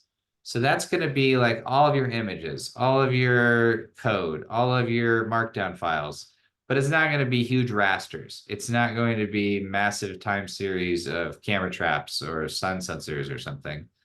That's going to have to go into the data store. The data store has a couple different ways to get data into it. We're going to talk about the major first one, but the one I'm going to show you today sort of maxes out at 2 gigs. So if you need to go bigger than 2 gigs, you're going to have to go to another method to get it all into the data store. But the data store is persistent storage that does not go away. You get to keep stuff there as long as you want. And that's sort of your hard drive, but you can imagine it's like a slower linked through the internet hard drive. And so you're sort of trying to work your way out of persistent storage every chance you get. You're trying to not store things there if you can. If you can make your algorithm not store things in persistent storage, it's going to be faster and more efficient.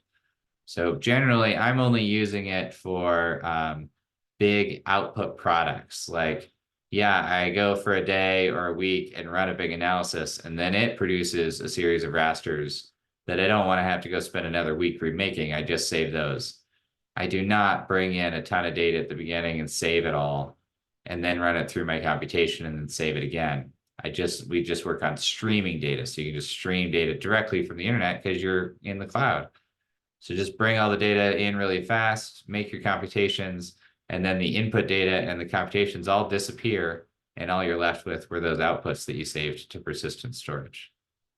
Okay, so that's our triangle. That's where we're going. We have persistent storage. That's where we store big things. GitHub, that is the heart of our entire operation. That's where you communicate and document and share. Then the Cyverse instances, this is where we want to bring up as big of a virtual computer as we need to do whatever we want to do. Okay. So let's screen share again. And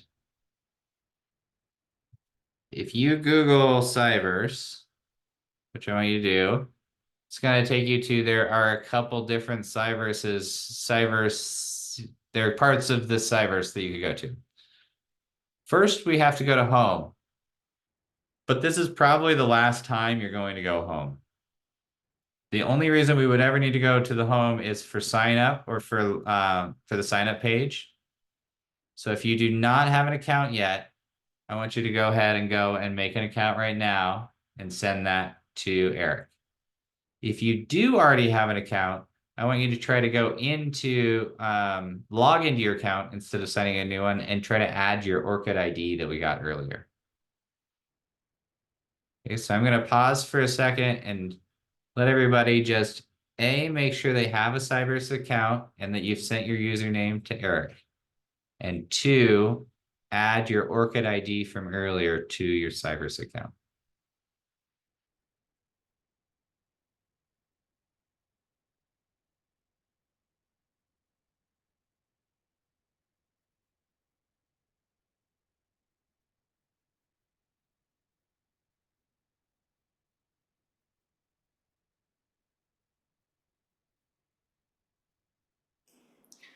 I think I had most people added to Cyverse.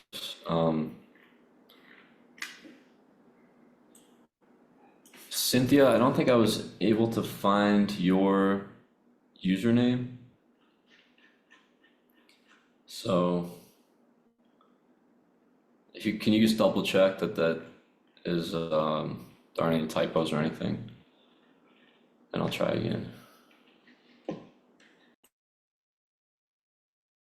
Just to help people navigate a little bit, when you log into the Cyverse user portal, This again is the one we're only going to do today. This is, you don't have to remember this one. We're going to remember the other one that we go to right after this, but there are 4 services on the left. Under accounts on the top right, when I hit account, that takes me to this page. And right here is where my ORCID ID is. Just want you to try to make sure that your account has an ORCID ID. So again, top right is how you get to this page. Then I'm going to sign out here.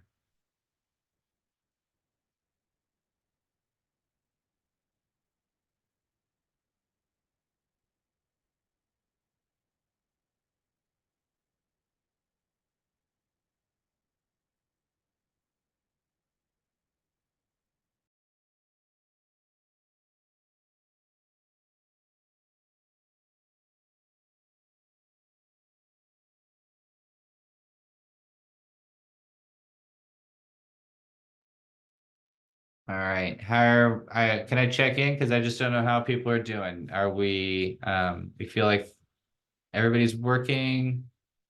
Give us a shout out if you're feeling behind or you need to get caught up before we move on.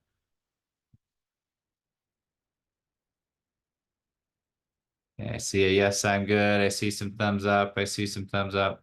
Wonderful. That's what we like to see. Okay. So now I'm going to be done with this website. And instead, when I go to Cyverse, I actually see how the second option right here is DE. DE stands for Discovery Environment. So you can do cyverse.de or Cyverse DE. Whatever you want to do, we just want to get to the discovery environment. Now, this confused me so much when I first started because it looks a lot like the other one that we went to. But this is the real one we want. So if you want to bookmark something, bookmark this and not the sign-in page one. If you want to change your options or add your ORCID ID, you'll go to the other page. But here, this is what we want to look at. Top right, you're going to make sure you're logged in.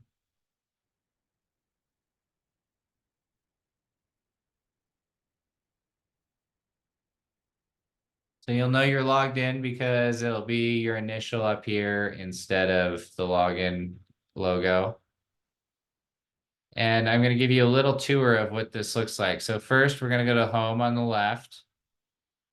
And you can scroll down and you can see a couple important things here. Right now, I have a commercial subscription, which allows me to have 10 terabytes of data storage and 500,000 core hours before I have to be reset. Yours probably says basic right here. This is just a design to keep people from burning up too much. You can use as much as you want. We just have to bump you up to higher tiers. But we like to get you on with a basic. As people fumble around, let them go and burn out the basic package. And then you send Eric an email or a Slack line, and he bumps you up to a pro account, which is about 100 times more than the basic. And when you run out of that, then we bump you up again. And when you run out of that, we bump you up again. This is mainly a way for you just to signal to us that you're using the resource and ready to be bumped up rather than us just giving you all the resources at the beginning.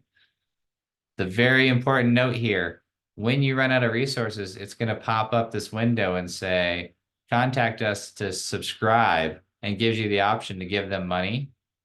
That is not the track that you are on. You are on the ESIIL special track, where you get to just send Eric an email and he just bumps you up and you never give us money.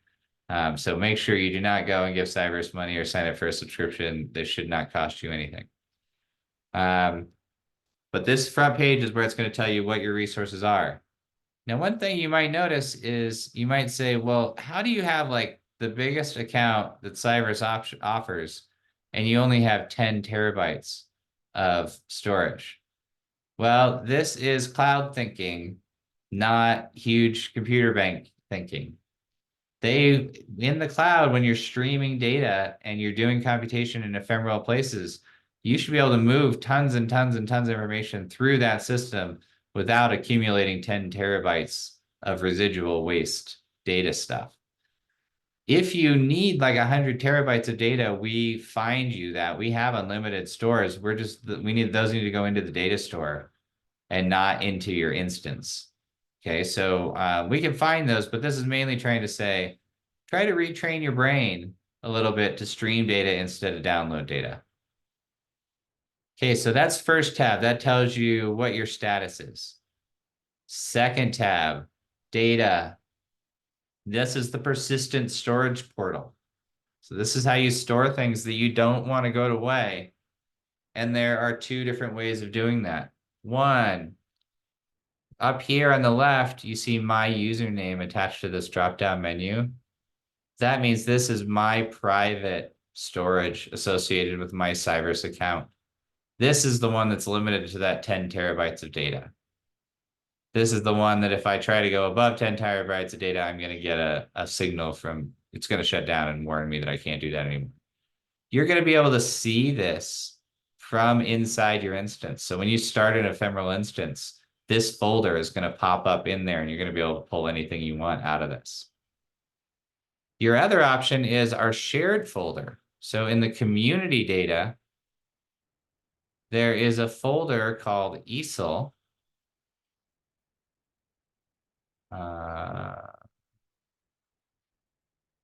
Oh, here it is. There's a folder called ESIIL. And inside of that is a folder called HYR-SENSE. And in here, you can make a folder for your group or for yourself. We're not going to do that right now because most people don't really use these and I don't want to clog it up with folders with everybody just for a training. But you guys know how to make a new folder if you need to make a new folder. So if you have data that you want to store in the community data, this is where you're going to put it. Now, what if you want to share data? Well, there are two options, just like you could imagine a Google folder working. One is that you can put data in your private folder and then share it with other users. Then it stays secure, you maintain ownership of it, and only your other users can see it. Or you can put it on this community data where everybody can see everything and it's actually open. So if you put it on the community data, it is open. Any person can come in and just look at those data. So if you want something to be secure, you're going to want to keep it in your private one and share it individually with people or teams that you want to share it with. There is an upload button here at the top right. You're going to use that to just find the folder that you want to upload and upload it. This general method, this upload method that you're seeing right here is limited to 2 gigs. That's because it's over HTML or HTTP, and that's the maximum bandwidth for that particular type. If you want to do really big folders, I'm not going to show you this today because we don't really have time, and a lot of people don't really need to move that many bigger than 2 gig folders into this thing, but you're going to go and use a third-party piece of software that's designed to move really big files, and you're going to go use that software to move it into this folder, and then it'll be fine. But if you're trying really to move big folders, we actually have to use a little bit heavier lifting software to get those things in. Okay, so just remember that in your head for when you maybe have something big, rather than committing it to memory right now, because we're going to try to train you to not need to do that, and hopefully you just like never really need that skill. So why waste the brain space? All right, so we have those 2 types of persistent data. You can upload them directly through this portal, and they store in perpetuity. Very cool stuff. I want you to, though, in your head, visualize that when you make that ephemeral cloud and that folder shows up, that TTUF folder for me shows up, it looks like they're in the same place. It shows up as if it's in the ephemeral place, but it's actually still linked through this network into that cloud instance. Inside of that cloud instance, you still have a separate little hard drive. That's really fast. So the computation and the hard drive inside of the virtual machine are super fast together. The virtual machine to the external storage is not fast. We've tested it and it's about 100 times slower. So if you write a script, for example, that's reading and writing to a table, and that table is still in the persistent storage, it's about 100 times slower to read and write to that than it is to copy that into the cloud instance, read, write super fast, and then save back out the results. So you want to sort of think in the back of your head, I never want to link directly to those persistent storage things. I want to go grab the stuff that I want and pull it in my instance, and it's going to be more reliable and faster. The reliability thing is about that linked network. Often you just get connection interruptions that can disrupt your data quality if you're doing really big files and trying to read and write to them directly all the time. You also might notice errors. A lot of times people will set up an API key to stream data into their instance, and they'll accidentally put that API key to one of those network storages instead, and they won't let you write that fast, or they won't let you write directly from a network for security reasons. And now you're getting all types of write and read errors that you don't understand. It's because you're trying to go to this network storage instead of the storage actually in the virtual machine that you're working on. All right, so we've now done the two big pillars. You've done GitHub with the markdown. We have now looked at the persistent storage. When we open our instance, I'll show you where this is, but we're not going to talk too much about the persistent storage. The next hour, our remaining hour, is all going to be about that persistent instance, how to start it up, how it works, where it's coming from. Given that we had a break half an hour ago, I think people are probably okay, but I just want to check in and make sure no one needs to just take a little break. 2 hours is a lot of time to hear me droning on Zoom. So I understand if the patience is wearing thin with me. You feeling okay? Anybody need to do jumping jacks or run outside for a second? Okay, we're gonna keep checking then.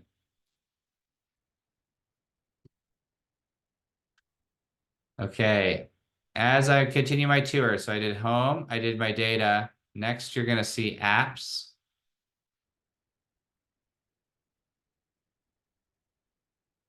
And under apps, there's one called Jupyter Lab ESIIL. That's the one that we're gonna use. What the heck is an app? Well, an app is a thing called a container. A container is just a pre-packaged set of software that has all the settings already set for you. So this one was built by Eric. By that, I mean, he like constantly maintains this thing. So it's been built over the course of a couple of years and is constantly being changed and improved. And it has everything that you need in a computer. So if you imagine just buying a brand new laptop and it comes and it only has the base OS in it, and you have to spend all the time loading R, loading Python, getting all of your software on there and organized, getting all the names changed to the things you want and the colors right and all that stuff. All of that work can be containerized in what's called a Docker container. And we save that on Docker Hub, and then we pipe that in the back of Cyverse. So when you're hitting this button, you're pulling up a computer that Eric has formatted for us, specifically for geospatial type of stuff. Now, up here at the top, there are versions, and each one of these versions is a timestamp of that image. So as we have evolved in time, it's changed, but then we've had different events. So we had a hackathon, and then we had a conference, and then we had a conference, and then we had a summit. For each one of those, people were coding, and we want in 10 years or 20 years or 30 years or whatever, when somebody has piece of code that they wrote at the Innovation Summit, they can come back and pull up this timestamp of this computer, and it's exactly the way that it was when that code was written, and that code should work just fine without any problems. This lets us keep developing this thing into a new, fresh way, but also have these timestamps so that the code never breaks for anybody. So we just had this last week, so the most recent timestamp is for the Innovation Summit. We will make a new timestamp for the HYR-SENSE. So when you actually come on the day of the HYR-SENSE, you'll come and this will be a new timestamp. Click that one, and then any code that you write should work in perpetuity for anything that you do. Ty, I actually made a HYR-SENSE app. Oh, sweet. It's private right now, and it's separate than that. So, do you want then to know how to get it from an invite, or are you gonna make it public?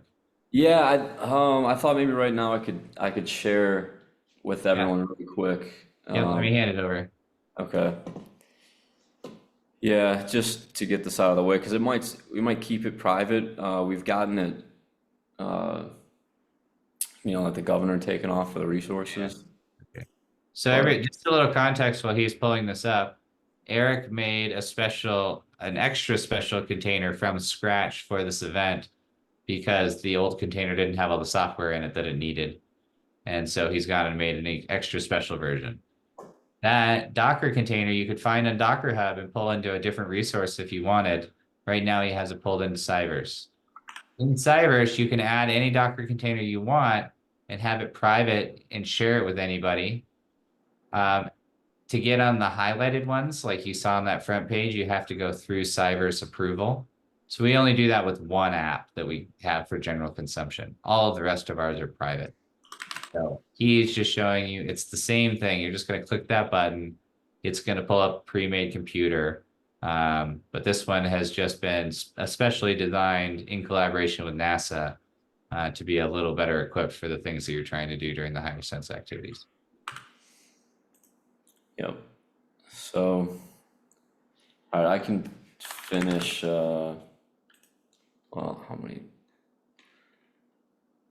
There's not that. So because this is private, he has to individually invite each one of you. He can't just he can't send you a general link. So that's what he's doing right now, is just adding everybody's CYVERSE names to the thing. And then it will be, when you go to the apps page, and I'll show you this in a second, but it'll be under shared with me instead of public apps when you're choosing which one. Do you want to stop sharing real quick while you do that, and I'll go show them the public app, all right?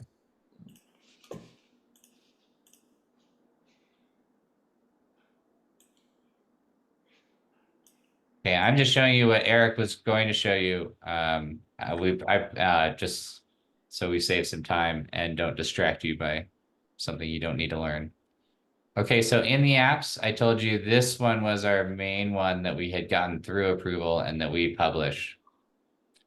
Up here, you're seeing it's a featured app, but there are other ones which are called shared with me.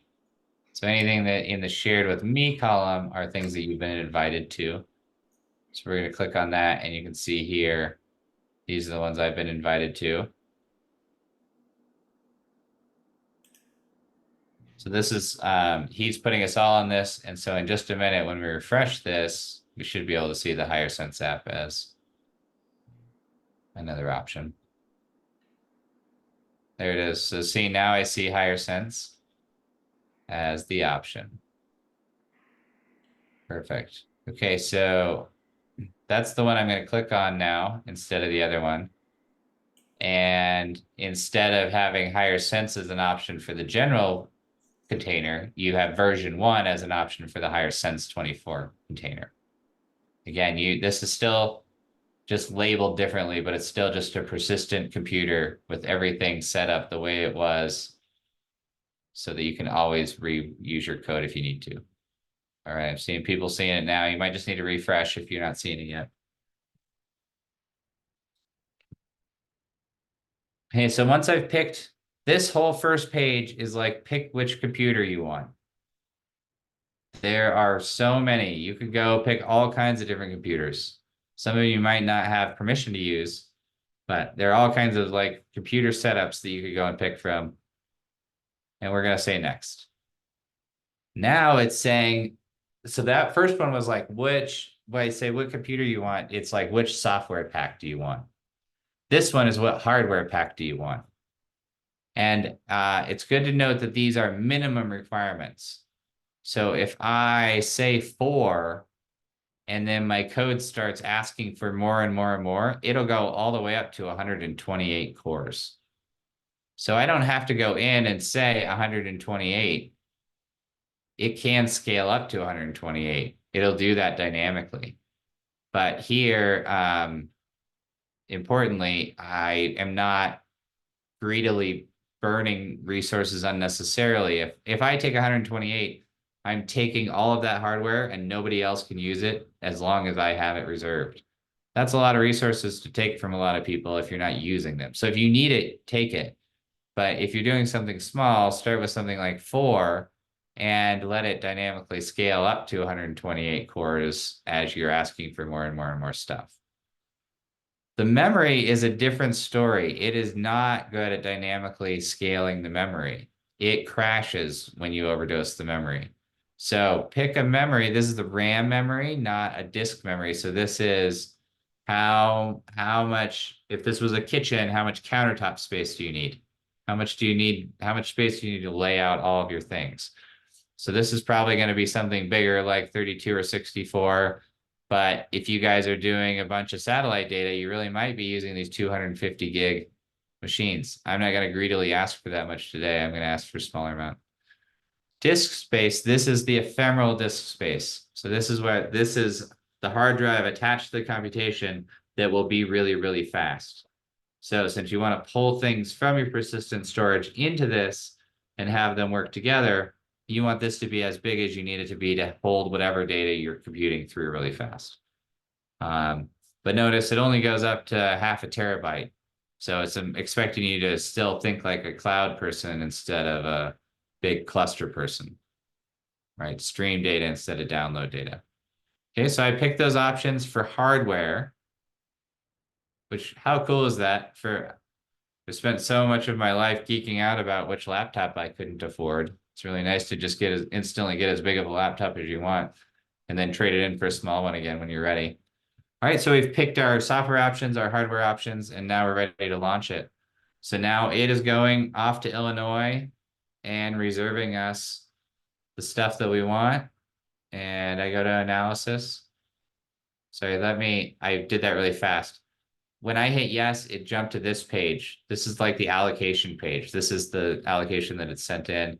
Up here at the top, there is a button called Go to Analysis. And when you click that, it will go to this page. This is you watching it set the whole thing up, actually configure it, and now your computer is popped up.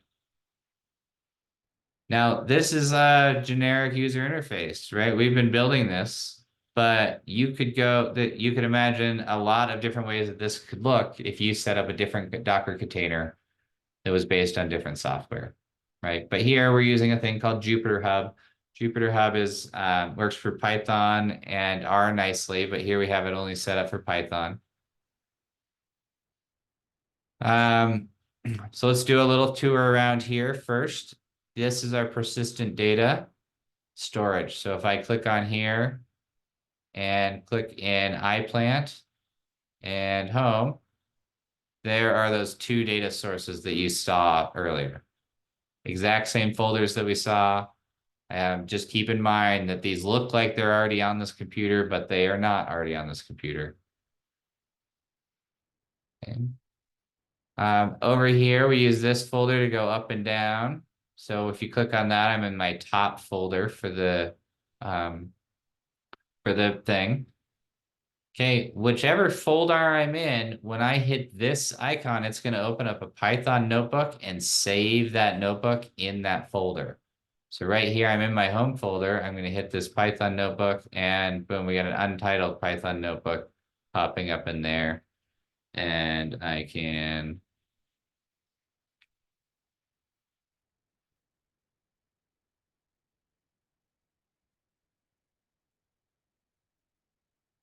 code away. I now have just a working version of Python right here. And it has a lot of the packages, all the major packages are already loaded in here. Anything you're going to do for activities are already loaded in here. If some instructor is going to take you through an activity, they're going to guide you to something that's already in here. Now, how do we get stuff in and out of here? First, I'm going to delete that one I just made because we don't need that anymore. Where is all of our stuff organized and saved? Out of the triangle.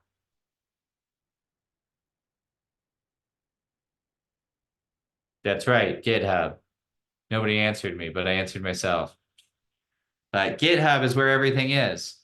So now that we're in here and we're already hooked up to persistent storage, we need to hook up to that third rung of the triangle. Okay. So how are we going to do that? Well, we first are going to use a tool I want you to go here and so I'm back at the ESIL page for all of our repositories. And under the search, I put in Cyverse and it brought up two possible things, one of which is Cyverse utils.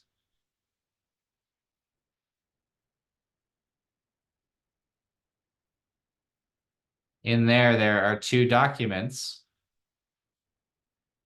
one for Python and one for R.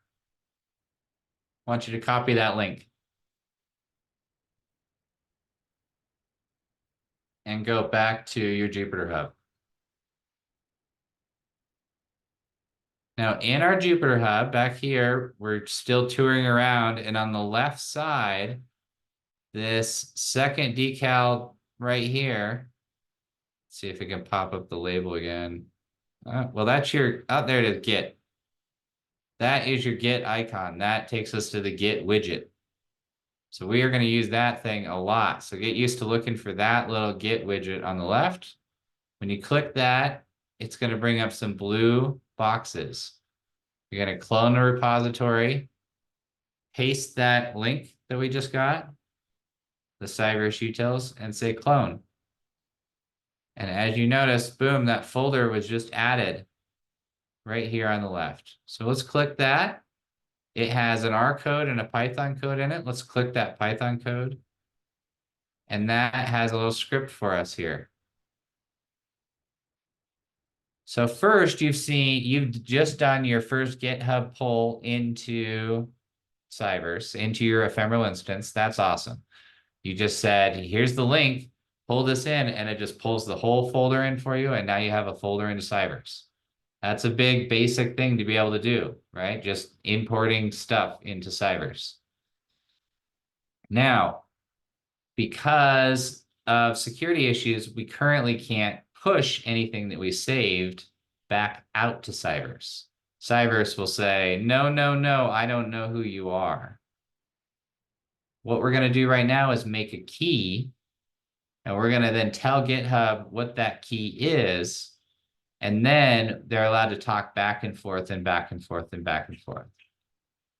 So then we're going to make this key, and then we're going to go and pull your repo in here.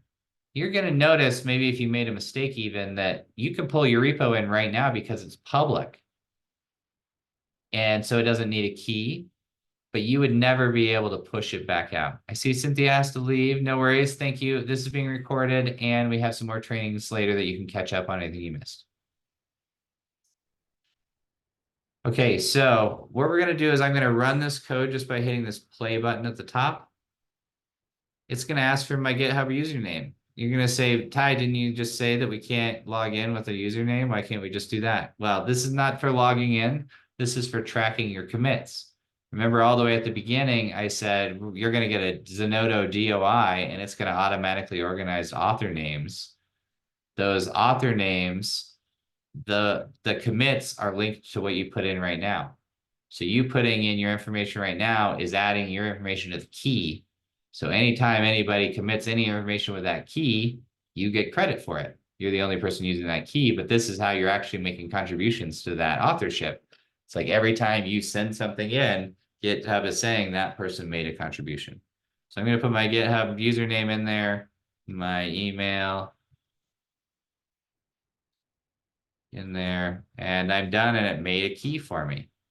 There's my key. Where do I now? I have to go give that key to GitHub. So I come back to GitHub. You should be doing this with me. So let me know if you're running slow, but we can go back and do it again too. Okay, so I ran that code with my stuff. Got this key. Now I am going back to GitHub. And this is a personal setting, not a repo setting. This links this key to you and all the repos that you have permission to use. So once you do this for this instance, you don't have to do it again. Okay, I'm failing to clone the repo. Are you trying to clone your big repo already? Yeah, so let's get the key going first. So I guess yeah, Jason actually tried to pull us without the key and it didn't work. So you can't even pull without it, it looks like. Okay, so back to here. We got the key. I go to my personal settings up here at the top, that like personal logo. It has this settings, which looks exactly like all the other settings, but is inside of your personal window instead of the repo window. On that settings, there is a lot over here, SSH and GPG keys. I'm going to delete this old one because I don't need that anymore. All right, right here, SSH keys, new SSH key. Paste it right into the key. Whoop, that's not right. Gotta get this key again, so I'm copying this. Sticking it right in that key part, giving it a title. And adding the key. Wham bam.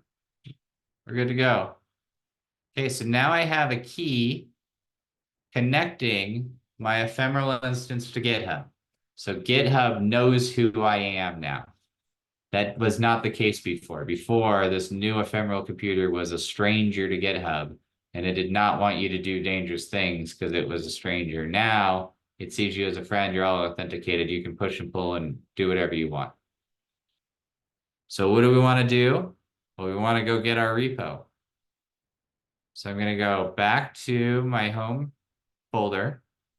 I push this guy right here on the left. This guy right here. Home folder. And when I go back to there and I go back to the GitHub app, I'm going to hit the GitHub widget again, pull up that little menu.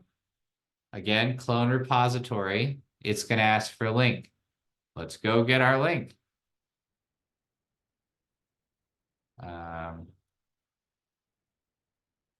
Okay, so now I am back at my repository, my personal one with my name. I cannot use the HTTP link because it's not secure enough. I just gave it an SSH key, so I need to give it the SSH link. So under this green button right here that says code, down here, instead of HTTPS link, I go to the SSH link. This box gives me the option to copy it straight to the clipboard. Can, yes. All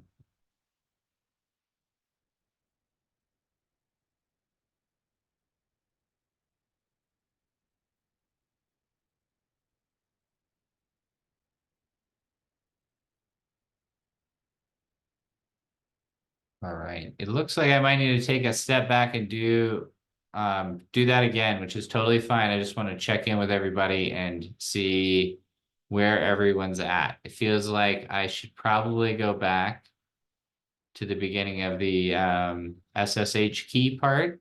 Please. Cool. Is that far enough was the question.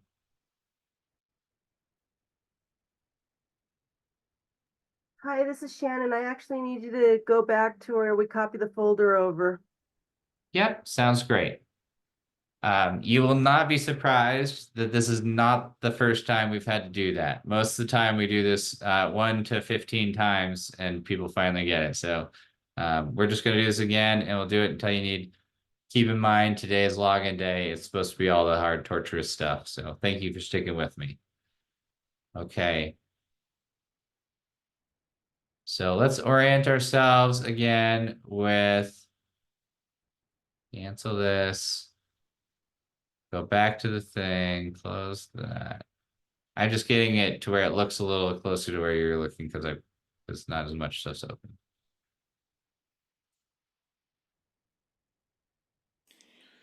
Can I just interject here for a second? Bob asked a good question about using the terminal and using SSH keygen to create a key. Yeah, if you feel comfortable, if you know how to make generate SSH key pairs and all that stuff, yeah, by all means. This is just one way to do it, so.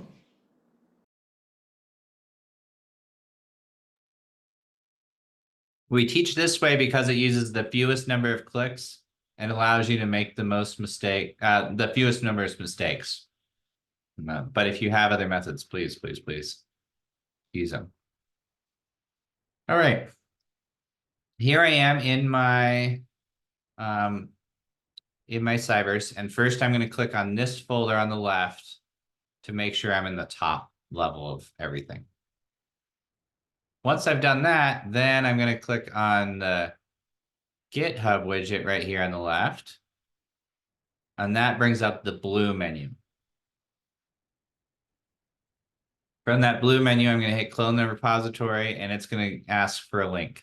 So now I have to go get the link. For the Cyverse utils, that's the link that I just put in, but I'll put it again and again. This is a special little repo that Eric made that has like really loose security rules and tries to let everybody pull it without any problems. And so you can pull it with HTTPS and never push to it and just have an easy access to this one. So that's why we do this one first. We also need to make the key with it. But this is sort of the easier version. So we can actually come up here and just grab this link and use that link directly. We won't be able to do this for the more secure one.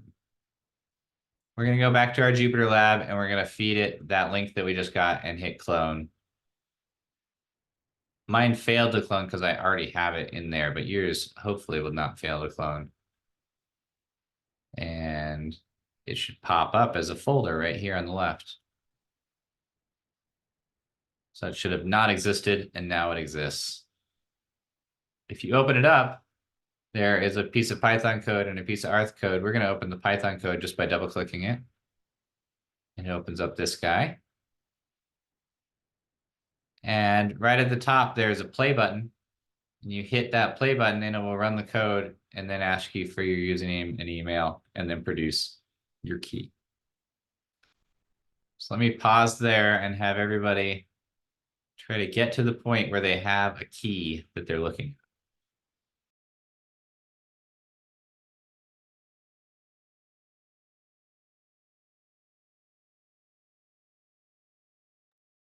Give me some indication when you have your key. Give me maybe a key emoji or a thumbs up or something in the chat.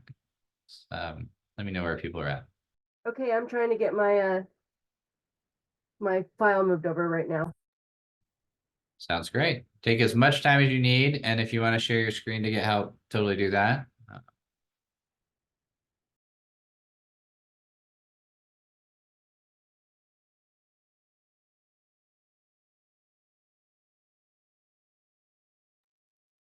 I see a key emoji.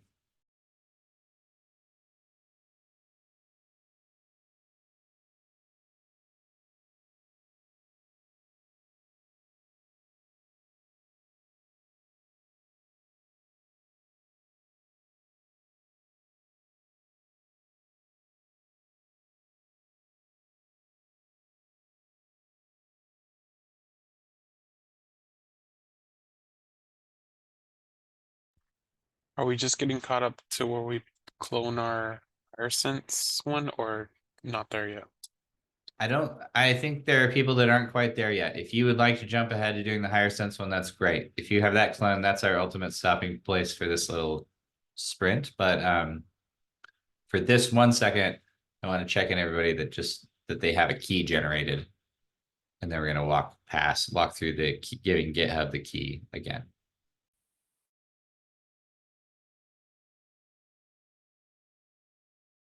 And just to reiterate for those of you that might be feeling like this is a lot, remember we have this all written down. Eric made a nice tutorial and it has a video on there. You can go practice this yourself afterwards. This is a thing you want to feel like you're confident with because you actually have to set one of these keys each time you start a new instance. So I know it feels really complicated, but you want to get to where you feel like you can do it pretty fast because every time you start up a new instance, you're going to need to give it a new key because GitHub doesn't know that thing exists yet. Okay, I'm at the create GitHub key pair, and I was wondering if I could share my screen. Please.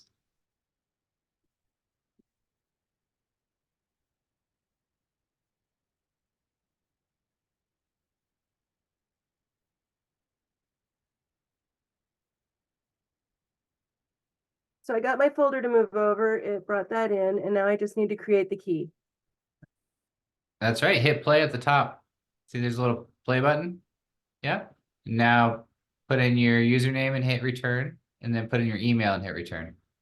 This is your GitHub username. Oh, You probably did it right. I was just reiterating that. So GitHub's fine, and then my email.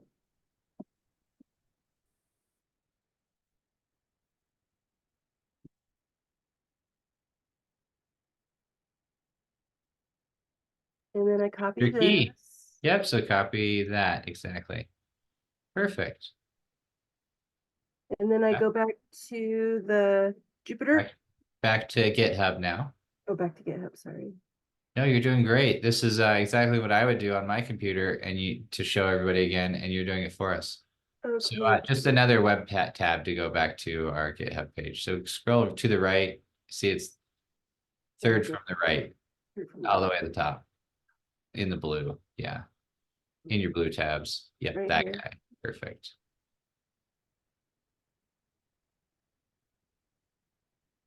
Okay, and yeah, go to your face and the settings.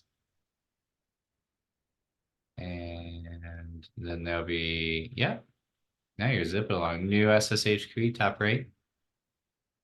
Top right, green button. Paste it into there. There you go. You have to add a title to it, I think. It could be absolutely anything. It's just the name of this key in GitHub. Yeah. It looks like what? Oh, sorry. Yeah, you added. I missed something. I got the wrong one. I have to do Yeah, new. no worries. Just new SSH key. We just didn't. So I have to go back to the place where it actually had the letter. Then Yeah. So go to the back to your Jupyter hub, okay. which is. I can't find my stuff when I'm sharing. Yeah, totally. And it's stressful to have everybody looking over your shoulder. I understand Oh, I that. don't mind about that. I think we're all in this together. Yeah, of course.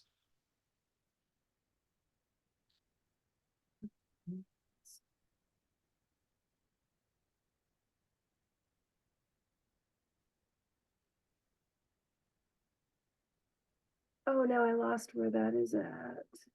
So you may have closed it, in which case you just go back to the discovery environment and it's still running. We just have to reopen it from the discovery environment.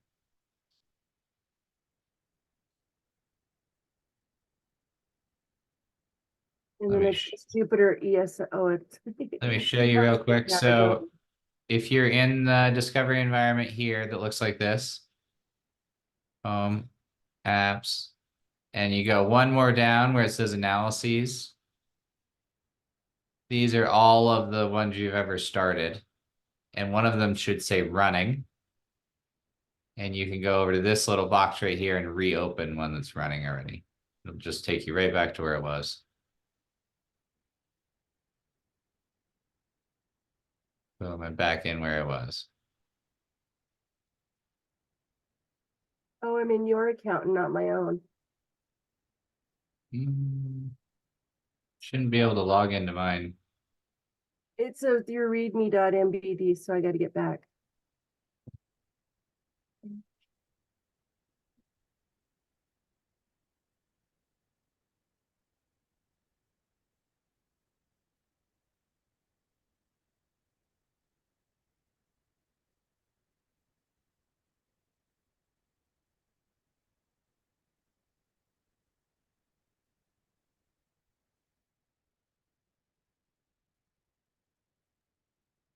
Jason, were you able to catch up with us? You got a key now?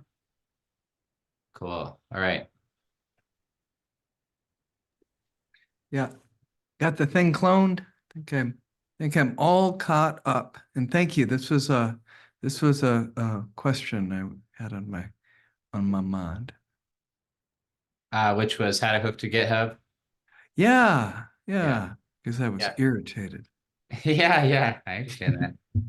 How am I gonna beat you if I can't do the GitHub thing? Right? Yeah, exactly. Love it. Just so everybody knows, we're working it out, but either the winner or the loser is going to have to organize a race of some sort. at the next summit. So very exciting.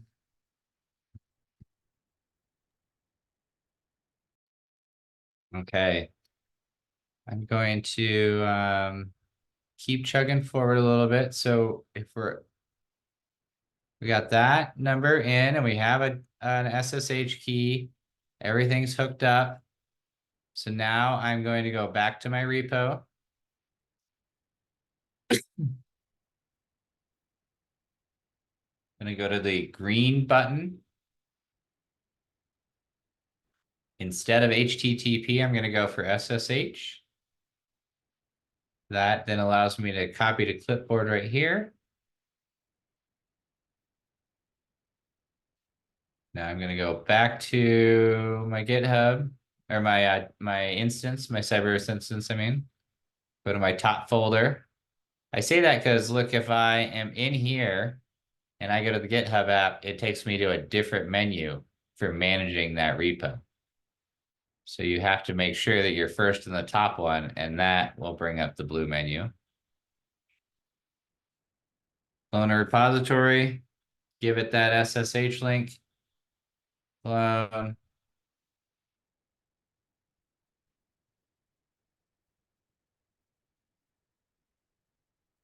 Big one. Okay, so in the HYR-SENSE workshop, oh, there it is. And now I have the repo with all of the documents from that repo. People here are notebooks. Boom. These are all the the sort of demonstrations that you're going to go through at HYR-SENSE. So this is the method of delivery for all of the workshops that you're going to go through and play along, all the code that they want you to try out, all the data they want to provide you. That's all going to be from that, not your personal one, but the group repo, right? So during the HYR-SENSE, well, maybe you can use your personal one because it has all the same information, really. But they might update it. We might have to update your repo. But that sort of is going to be, this is going to be the main place that you get stuff during the activity. So be able to do this startup procedure so you can get all the files that you need.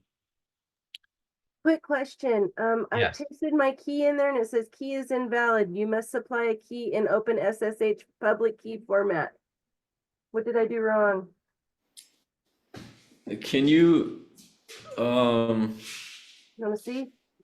yeah, How about could I send you to a breakout room real quick? Yes, you Yeah. can. I'll go there. Cool. Thank you.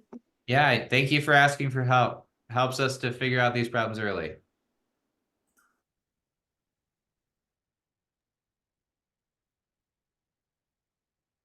Okay.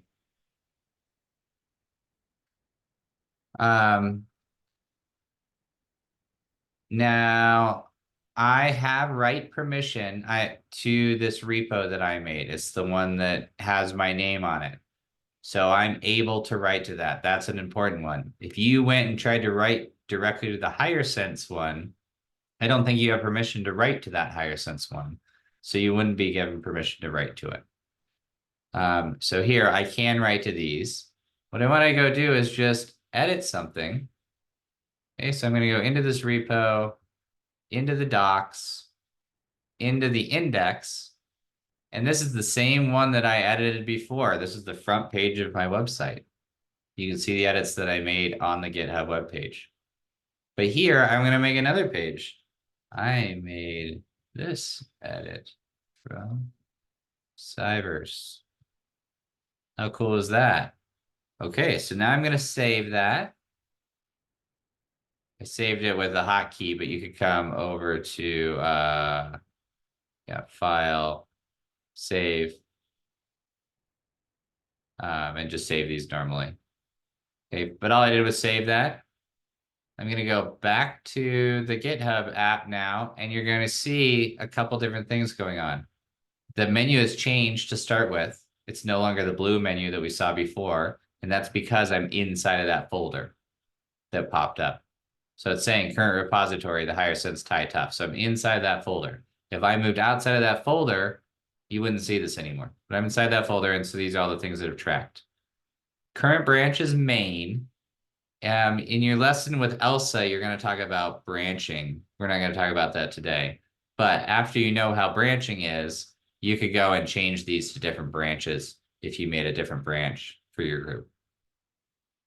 These are the three that you're really going to want to notice. So here, there's untracked, changed, and it noticed that I changed this folder, but it's not staged. So I'm going to go over here and hit this plus button right here, and that is going to move from changed to staged. Staged means that it's ready, that I want it to go up to GitHub. Down here at the bottom, you see this red box popped up. I'm required to give a comment on what this means. What am I doing? So I'm going to say test update to index.md. Just because again, you're going to have this, it's going to list every single change that was ever made. And for that to be meaningful, you need to have labeled that change with something so it knows what's going on. But this is for you. These are like a note for you to know what this was about. I hit commit. Commit still isn't a GitHub. What commit means is that this is now formatting it for GitHub. It's going to see what all changed, getting all the files ready to be sent off on what changed and how it changed. Finally, at the top here, we have the pull and push. This means this turned orange because it says, okay, now I have something ready to actually push back up to GitHub. I'm going to hit that, and it's going to take that test and push it, successfully pushed. The left one, pull. This is any of my other teammates that sent new edits. I could hit that, and it'll pull down their new edits. So pushing and pulling is how we're actually finally sending that last message to GitHub. And now I don't have anything that's changed or tracked. What happens if I go back here and I just update? Well, you're going to see the last commit. I go to my commits on here. The last commit was test update to the index. That's what I said. Let's look at my actions. It hasn't rebuilt the website. So that test edit isn't going to show up yet. But as soon as that edit shows up there, the edit will take effect on my website. Okay, so this is our main way of saving back out to GitHub. So we pull in all, you start up a new instance. The very first thing you do, set up your key and pull. Now you have all of the information in the repo, whatever the most current version is from your team. Then you work, and when you're at it, every time you're ready to save, you commit and push back to GitHub, and then everybody else can see what's going on. So that GitHub, everybody's pushing and pulling information out of that GitHub all the time, and you are too, and that's how everybody's up to date on what's going on. Again, Elsa is going to give another lesson where she teaches you all the rules for how to do that without deleting each other's work and working over each other and breaking stuff. But that's the idea here, is that everybody's going to be working on in that same place. Okay, this is now built. So I'm going to go over to that index page, and at the very bottom, I made this edit from Cyverse. Right? I'm now seeing how everything's going to the same place. All right. Back to HYR-SENSE. Oh, I see Alex has his hand up. Go ahead. I keep getting a push error. It says failed to push. That usually means that the SSH key is not set up properly. So you might need to try your SSH key again.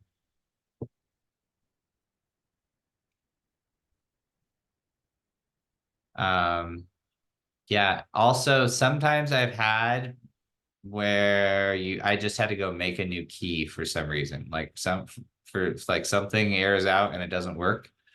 And if I go and just create a new key and try that one instead, it works better. So maybe try first. Just, yeah. Maybe we just try it again from scratch and it should fix it.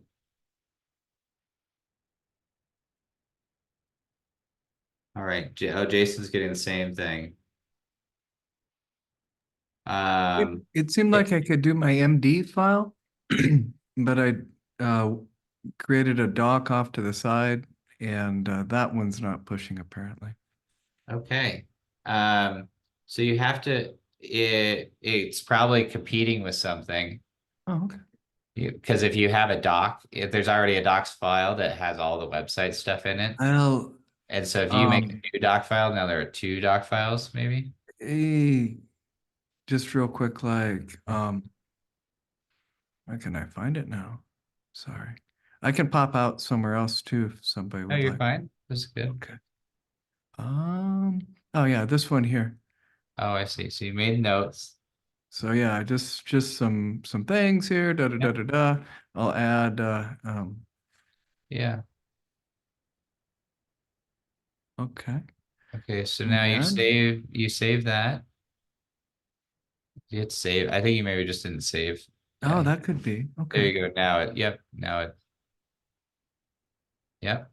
You got it. Just had to save the file.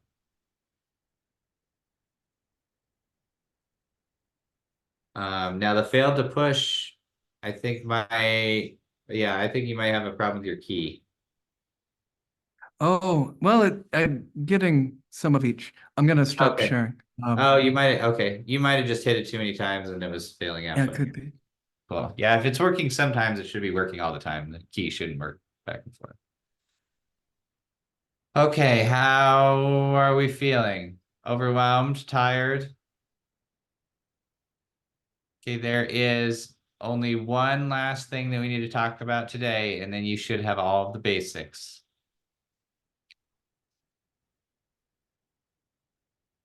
Okay, the last thing is the pulling in from persistent storage. So now one way of doing that, well, yeah. Our preferred way of doing that is to use the terminal. So there we go, there's, sorry, I'm clicking around too much. Let's close this and close this. And we're back at the launcher. Okay, so in our base computer, back at our base computer, one of the options down here is terminal. And from the terminal, you can use the CP recursive function. So this is copy, and then the R means the whole folder. And then you put the to and the from folder paths in here now. So it might be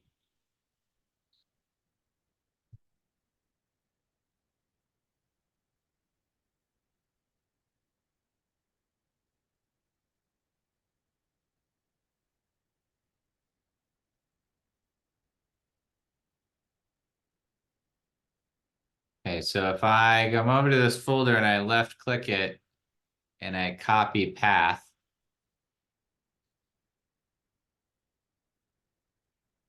that's going to be the from path. And then I want to do the to path, which is probably this home right here.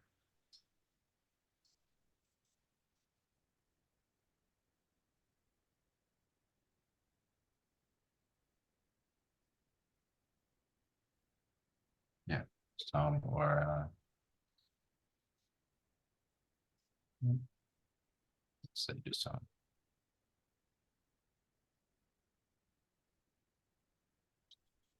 Oh, I went backwards, didn't I? I think I need.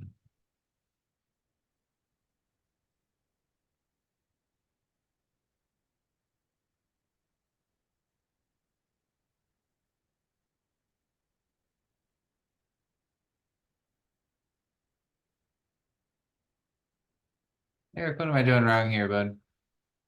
Let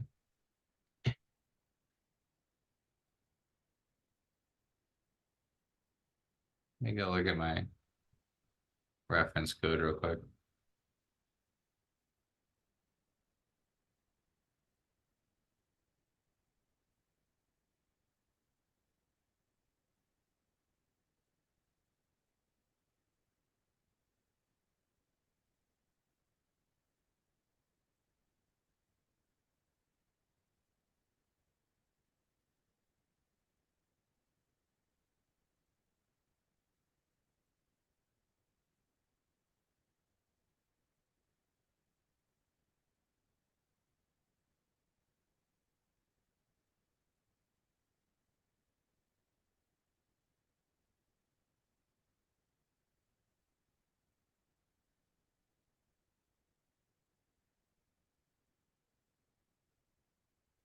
All right, I have this published somewhere. I just need to find it. So I think we're just gonna punt that to the next time since we're right at the end of the thing. Yeah. Okay. So let me just pause for a second and say instead we're gonna be done with content for the day. So let me review real quick what we went through, and then we can try to help people with the last few steps. Okay, so what did we go through first? Markdown. Markdown is our basic markup language. You can add it to R or Python or C or C++ or Java or anything that you want to add. You can go add this Markdown documentation to it and make it easier to communicate with others and to publish your work. Here, we're going to use Markdown primarily within GitHub, but you're using that for two things. One, for your website, to format your website, to add stuff to your website, and two, to communicate with your team. So you can add communications and notes and stuff with your team. Second, we did that Markdown in the context of GitHub. GitHub is your central hub for everything that you want to do. That's where you want to store everything. That's where you want to store the notes. That's how you want to try to bring your team together. Today, everybody brought individual repos.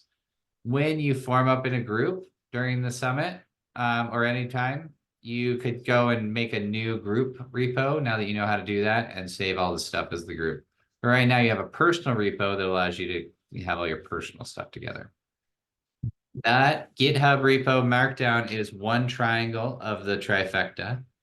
The other one is our persistent storage. That persistent storage is in Cyverse. It's called the data store. It will be linked to your ephemeral instance, not in your ephemeral instance, but it is for storing your biggest data.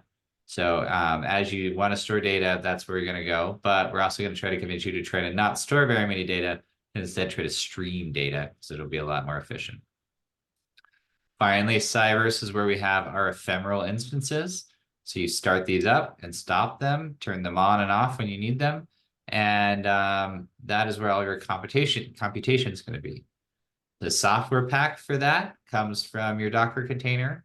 The hardware pack for that comes from Jetstream 2 in Illinois, which is a big warehouse of computers. But Cyverse helps us bring all of that together so it's easy to use. So the startup procedure, as we call it, is going to be that you go to Cyverse, you start up a new app from the ones that were shared with you for HYR-SENSE. Once that app is open, you're going to set up your SSH key and you're going to pull in that repo. Then you're going to and you can leave that working open for the entire HYR-SENSE workshop, that few days, and then shut it down at the end. And during that time, you're going to be working and working and working. And every time you make an edit that you want to contribute, you're going to commit it and push it back to GitHub. Okay. The one last procedure I'm going to show you real quick is just how to shut down your instance. If you are still wanting to spend some time playing around and working with your SSH key or the push or pull, you can leave this open and do it later. But for those of you that are ready to shut down your instance, let me just show you how to do that so we know how to turn this thing off so we don't burn too many resources. Okay, so here, back in the discovery environment, we went through 1, 2, 3, and we're on the 4th tab now. This says that I have an analysis running. I want you to notice 2 tabs. One is this time tab. This extends the time. There is a natural time limit on this, assuming that you're going to forget about it and leave it running. They want it to turn off eventually. Here you can extend that as many times as you want. You can keep refreshing the page and keep extending and make it go out for a year if you want. Right now, instead of extending, I'm going to turn it off. So there's this red button right here. I'm going to hit that, and it's going to terminate my instance. This means that everything I did just went away. Everything I did in that Jupyter lab just went away. All that SSH keying, all that, any typing I did that, all that went away. The only things that got saved are things that I saved out to persistent storage or things that I saved out to GitHub. So you want to make sure to save out your work before you shut that thing down.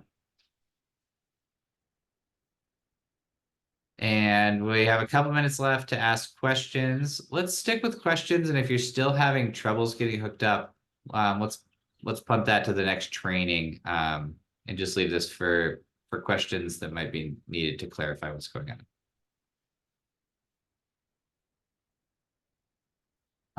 Let's see if Rachel, oh, Rachel just popped back on. Rachel, we had a request for the video, and Yes. I just didn't know how you would share that.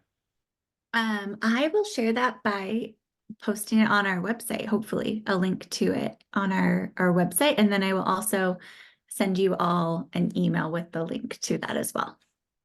By our website, you mean the HYR-SENSE, the main HYR-SENSE? Yeah, so that was my thinking, is on the HYR-SENSE webpage, we could just add a link under each training as we go. Sounds great. Okay. Yep, Okay. that sounds awesome. So on the HYR-SENSE webpage, the one, not the one you cloned, but the original one, she'll add links for each one of the trainings, and you can look at them whenever you need. We will pick up where we left off for the next ones. And I'm seeing a lot of people who don't have questions now and probably just feel like their brain has melted down and want to run away really fast, and that's totally fine. But if you have questions, we're here for it. And some training updates. So Wednesday is the next one. So that's what to expect at the HYR-SENSE. Ty, did you go over this or no? Okay, awesome. So Wednesday, let me just double check on my calendar. We are set from 11 to 1 Mountain Time, and we'll go over what to expect. And then we can answer any sort of logistical questions as well about travel to Boulder and things like that. And then there's an office hours. So if you want to practice more of this or have specific questions, there will be office hours on Friday, I thought, but I'm not seeing it on my calendar now. Hold on. Who can tell me when the office hours are? And then Elsa's next week, right? With Elsa's I'm pulling up my list here. yeah, Okay, we so don't May know. 24th is from 11 to 1. That is the office hours. So people can pop in for that. The 4th is playing with GitHub with Elsa, and these are optional. So, and then June 6th is playing with Python coding and the Cyverse cloud. So I haven't sent the optional calendar invites out yet, but I'm going to do that today. So be on the lookout for those. Okay, so it sounds like for people to follow up on today's one, the logistical training in a couple days is probably not the best one for those questions. But when you meet up with Elsa for the playing in GitHub and playing in Python, she can help you through all those steps then. So make sure to Or on the 24th, it's the perfect time because that's office hours just on this stuff. Yes. Cool. Yeah. All right. Any questions? All right, guys. Thank you so much. You know where to find us. Have a lot of fun. Thanks for sticking with us. Thank you.